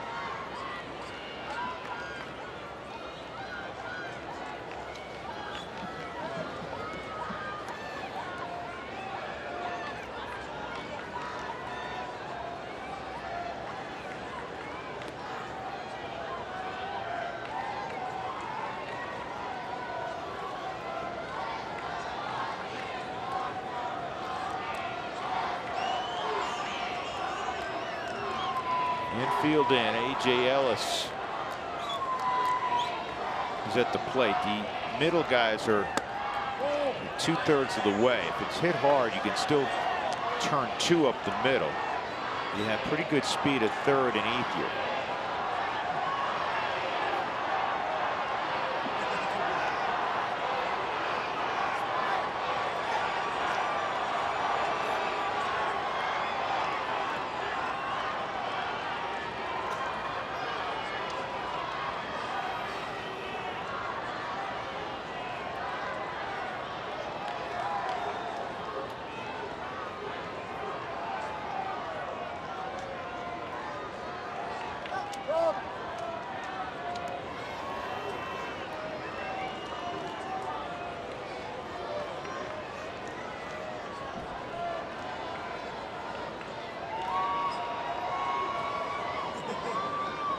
Matt Belisle has appeared more than 300 games as a Rocky. On the ground at 3rd, Arenado can come home with it. And they've got Ethier hung up. They'll get the tag on Ethier on a good feed from Rosario. Ethier's out. And now it's 1st and 2nd, 1 out. And that increases the percentages of getting out of this inning considerably without any damage. Yeah, no question. You don't have a runner on 3rd anymore. That got whacked out of the way. All by the defense backhand of Arenado. Got to the ball, and then a sidearm throw to the plate to Rosario. A strike, by the way. Then goes right back at it, and then a quick throw and tag on to Ethier.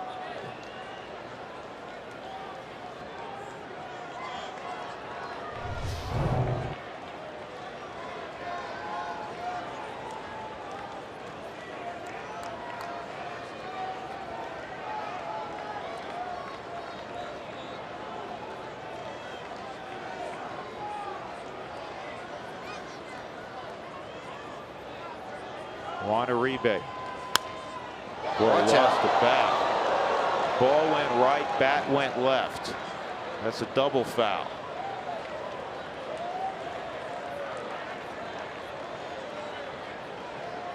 And that Dodger fan's happy.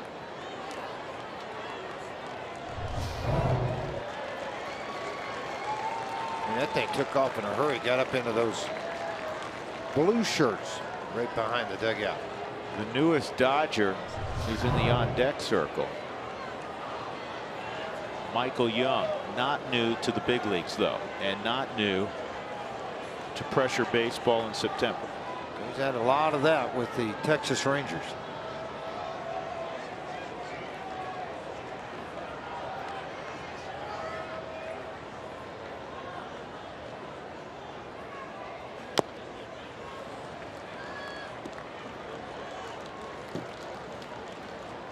You know, Juan has really had a bounce back year. Signed a 3-year deal for over 20-something million, and everybody kind of had a little bit of stunned look on their face when you brought that up. And he had all the injuries first year, kind of started coming back towards the end of the year, but this 3rd year of the contract has played what they thought he would be the first 2. Been very good. 0-2. Base hit right center field. That's going to score one. Ellis scores. AJ's going to go from first to third. Juan Uribe with his 39th RBI, second of the ball game. He's 3 for 5.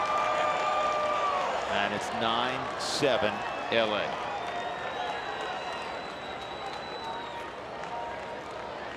And now you get to see Young again. This is a fastball they wanted in underneath the hands of Rosario.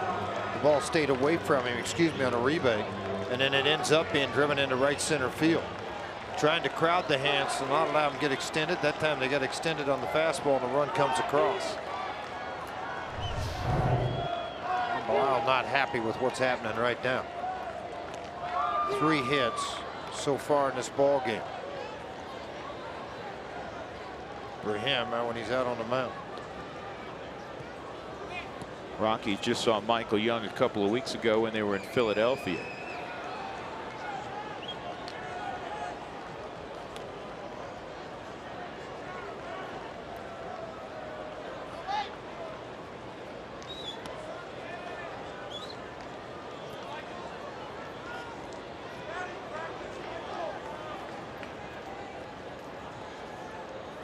Nine runs, 14 hits for LA. Rockies 7 runs, 17 hits.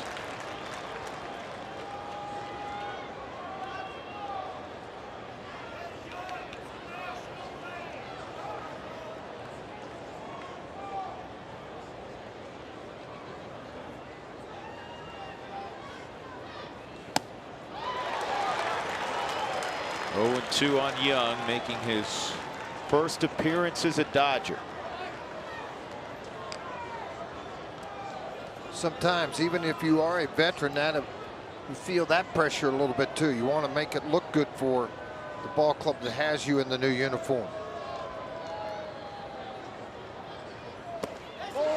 He went, didn't he? Yep. They punch him out at first, Manny Gonzalez. So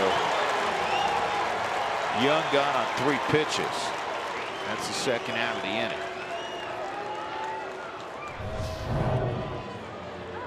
Slider, see if it breaks out over the plane. Yeah, might get a little favor there. Didn't look like he jumped on it as good as it looked like from the naked eye.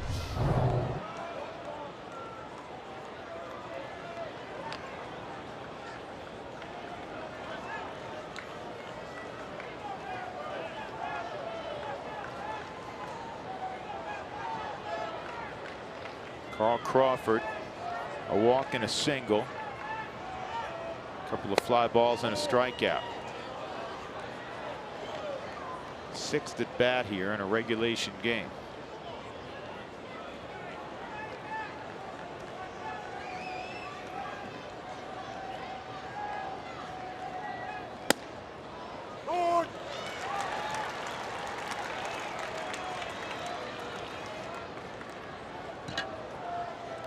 The Rockies have had 2 1-2-3 innings in this game out in the field.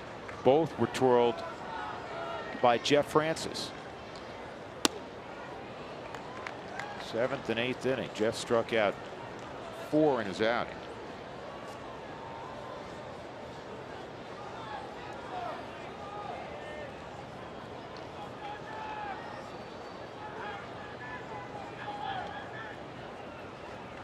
Two and 1.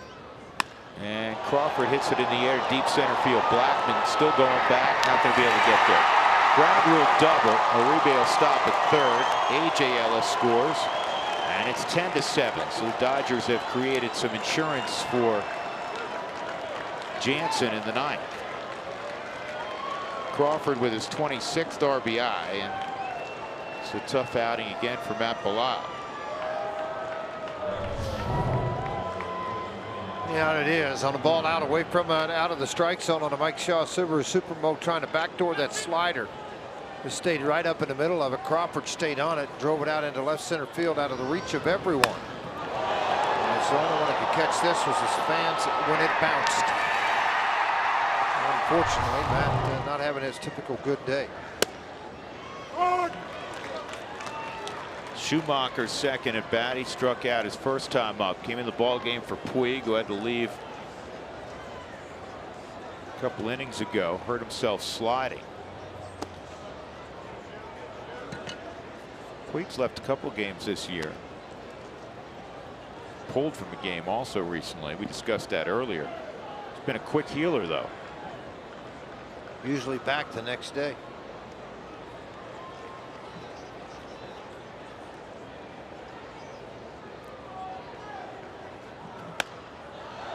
And a soft line drive to third. Tough inning for the Rockies. They closed to within a run in the bottom of the eighth. They're now down by 3 again. 10-7 LA as we go to the bottom of the ninth.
This one, the Rockies trail at 10-7 as the Dodgers got 3 in the 5th, 3 in the 6th, and 2 more here in the top of the 9th inning. Willeen Rosario will lead it off against Kenley Jansen, the closer for the Dodgers. Big strong right arm, I can tell you that. 24-27 save opportunities. As a team, they have 41 saves on the year. League with 14 of 19. Marmol 2 of 5. That came with the Cub organization, though. Now let's see what he can do. Coming out handling it. It'll get started with right-handers Rosario, Arenado, and Charlie Culberson.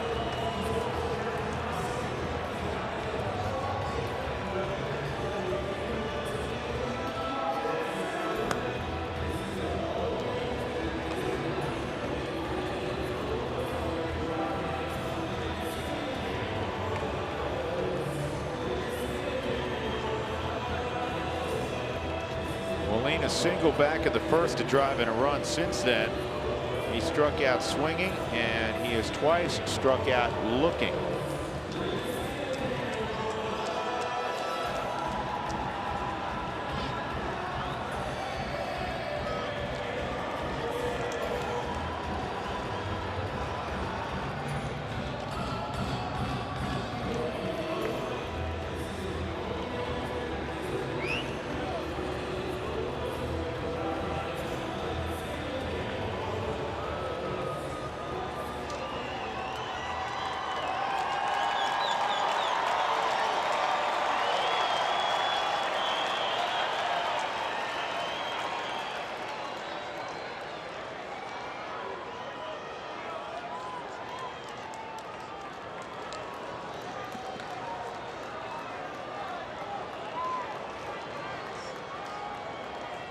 Rosario takes a strike.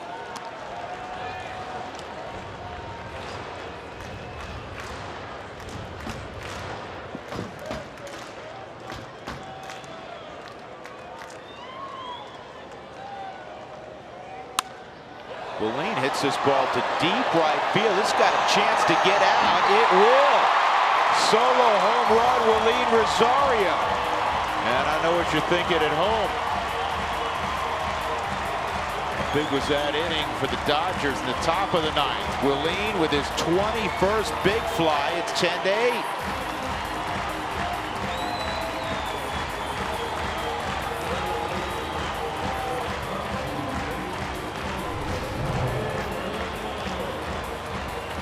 Fastball thinking, you know what, 3-run lead, I'm going to go right at this guy, I'm going to make him hurt me. Well, he hurt you. Fastball down and away, kind of down in the middle of the strike zone on the Mike Shaw Subaru Supermo, illustrated perfectly for that, and a long drive to right field. Arenado takes a strike. Nolan a single and a double today in 4 at-bats. Ball hit right on top of the wall. Similar to where Todd hit his second home run the other day. Top of the wall.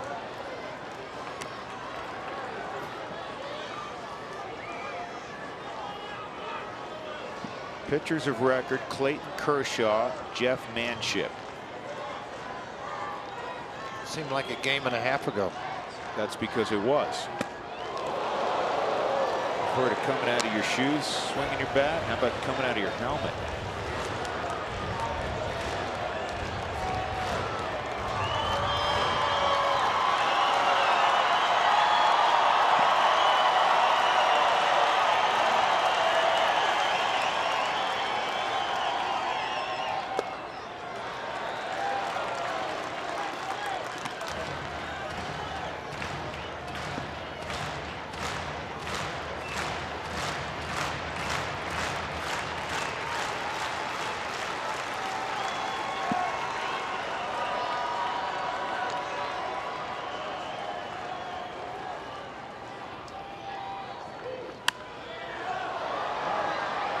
Popped out of play.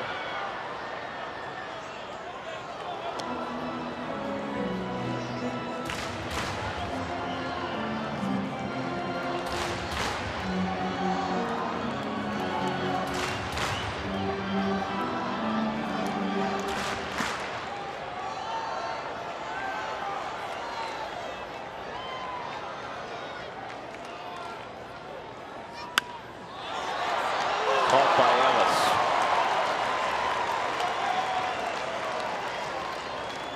One out, and that'll bring up Charlie Culberson. Similar to what DJ did earlier on a quick line drive right at him. You have to time everything perfectly and make the play.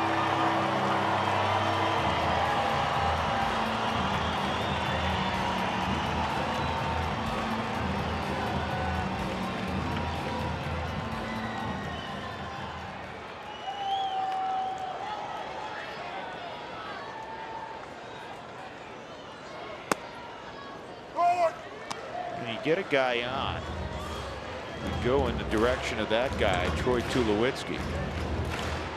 He's not a bad player to pull off your bench, representing the tying run.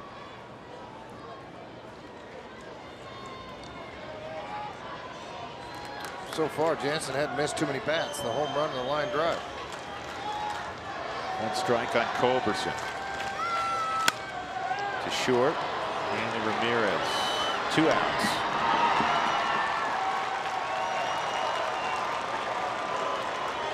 Gonna bring up Pacheco.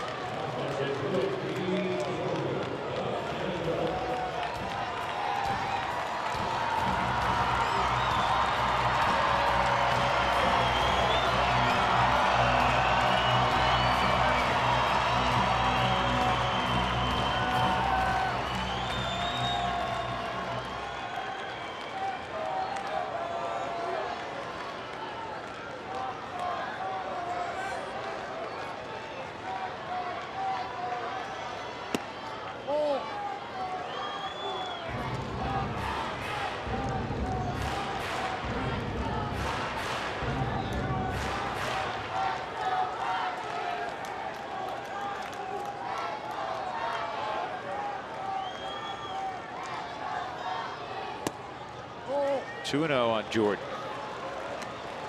Double and a single for Pacheco. Down the Rockies lineup. Rutledge a couple of hits. LeMahieu 2 hits. Kadire a couple of hits. Rosario a couple of hits. Arenado a couple of hits. First 5 in the order, multiple hit days. In fact, everybody but Charlie Culberson, and Charlie has a base hit. 3-0 with Blackman on deck.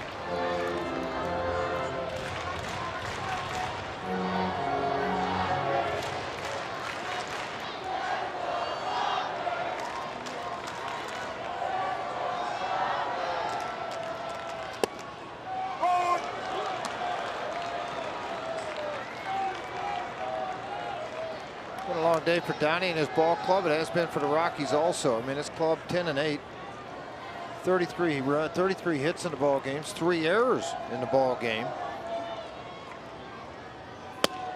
3-2. Didn't necessarily anticipate anything like that with Kershaw on the mound. Had a chance to win the ball game, and things turned south after right in the 5th inning. Since that point, the Rockies have given up 8 runs from the 5th and beyond. They've scored 5. Trying to do more here.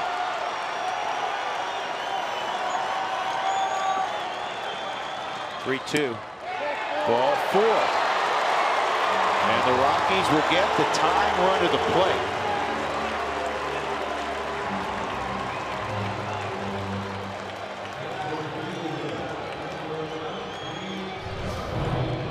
That didn't appear to be in the strike zone. It appeared to be off of the plate and down. Ellis pulls it back up. Jensen wanted it. Mattingly wanted it.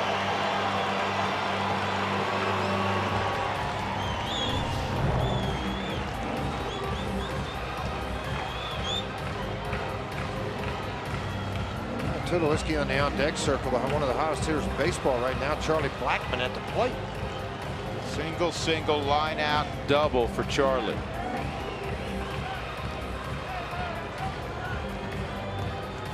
Rick Honeycutt to the mound.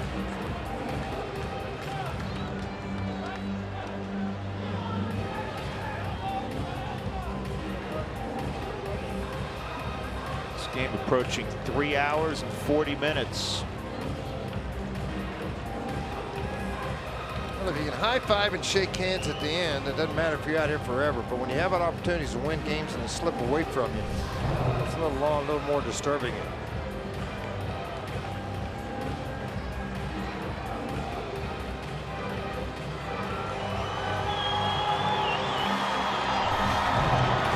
Feeling like Larry Vanover squeezed Jansen.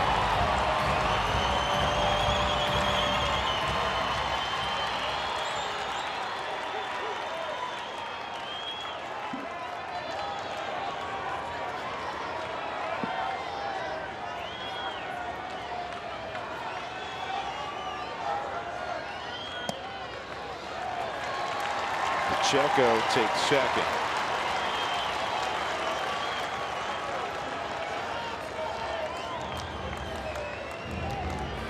Dodgers will hold their defense steady. They're not going to move for a guy trying to steal a base, trying to make movement to create holes. They'll stand pat defensively. 1-1.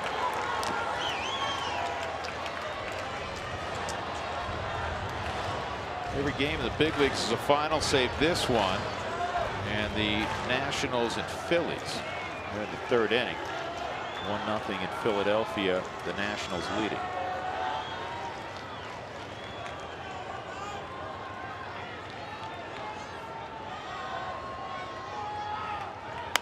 And Blackman hits a slow roller to second. Ellis is there. Ball game. The Dodgers survive, and that's the appropriate way to characterize this victory for LA. They've now won 5 in a row. They improved to 82-55. The Rockies fall to 65-74. On a day where the Rockies get 18 hits, they lose. That does not happen very frequently. Clayton Kershaw is the winning pitcher on a day where he gave up a season-high 5 runs. 14-8 is his record now. Jeff Manship takes the loss. He's 0-5, and Jansen gets a save, his 15th of the year. Our Jimmy John's freaky fast delivery of the game is brought to you by Jimmy John's. Andre Ethier had a big ball game in the 6th inning, hit a 2-run home run that gave LA a 3-run lead. He ended up today 3 for 4 and a walk. He reached on an error his first time up, so he was on base all 5 times today. 3 ribbies as well for Ethier. Visit jimmyjohns.com to find a location near you. Once again, the final score, the Dodgers win it 10-8 as we go to center field in Jenny Cavnar. Jenny? Hey, Drew, coming up on the Toyota postgame show, even though the Rockies had a loss today, plenty to talk about. How about 33 combined hits? Plenty of offense coming up on the Toyota postgame show. Hope you'll stick around. More baseball to discuss. The Rockies lose today 10-8.